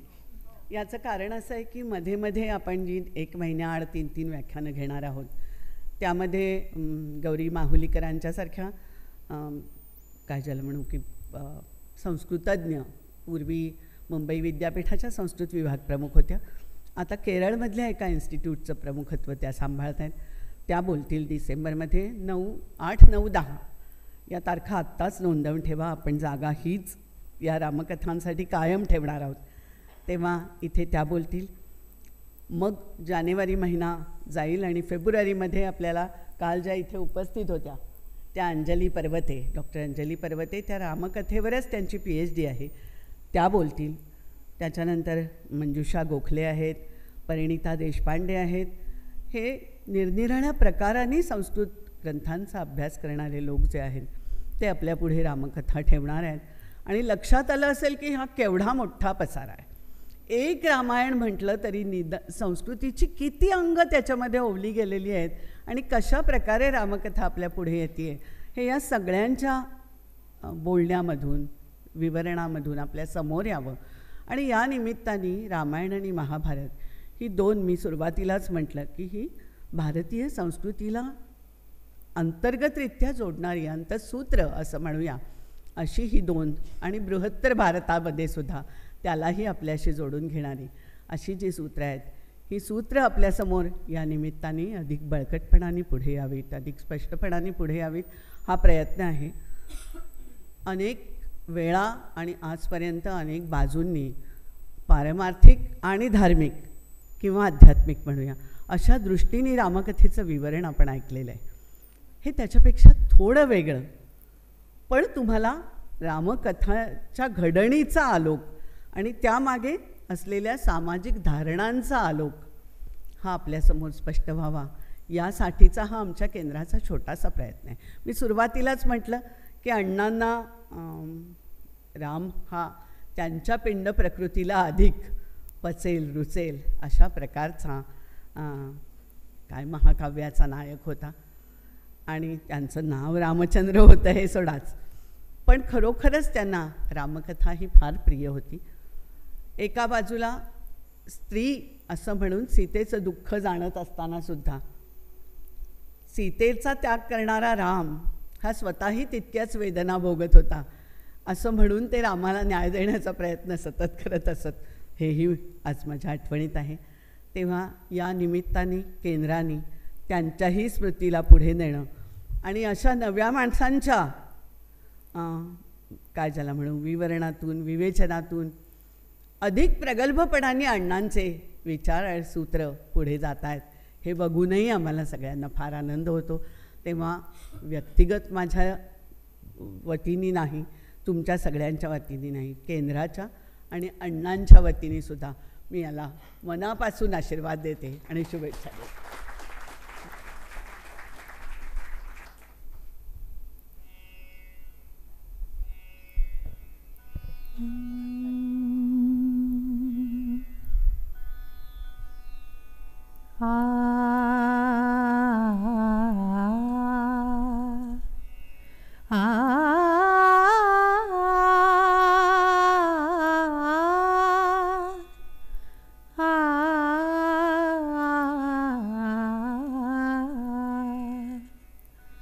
नाम बिना हरि नाम बिना,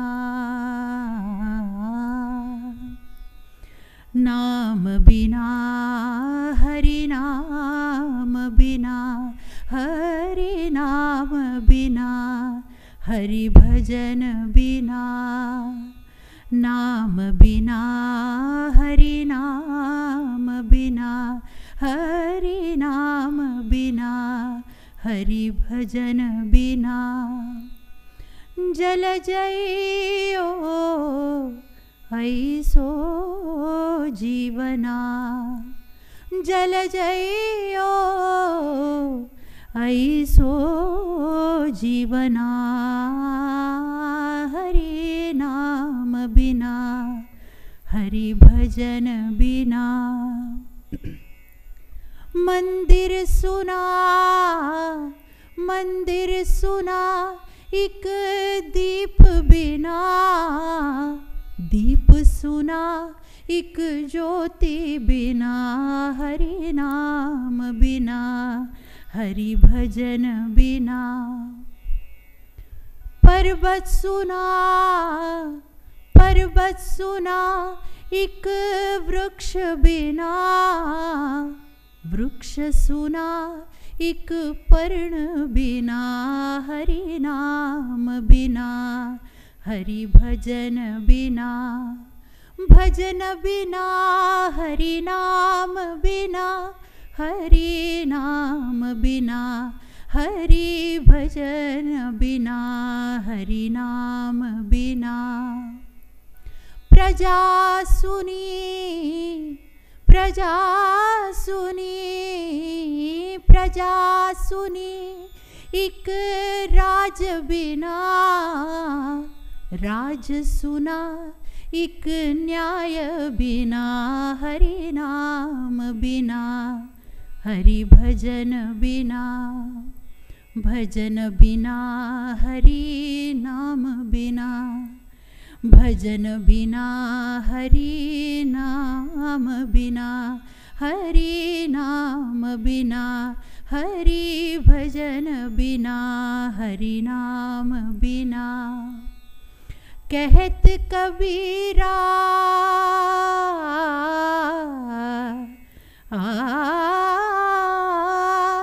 कहत कबीरा सुन भई साधो। कहत कबीरा सुन भई साधो। जगत सुना एक राम बिना हरि नाम बिना। हरि भजन बिना भजन बिना हरि नाम बिना। भजन बिना हरि नाम बिना। भजन बिना हरि नाम बिना। हरि नाम बिना हरि भजन बिना हरि नाम बिना। जल जइयो ऐसो जीवना। श्री राम श्री राम श्री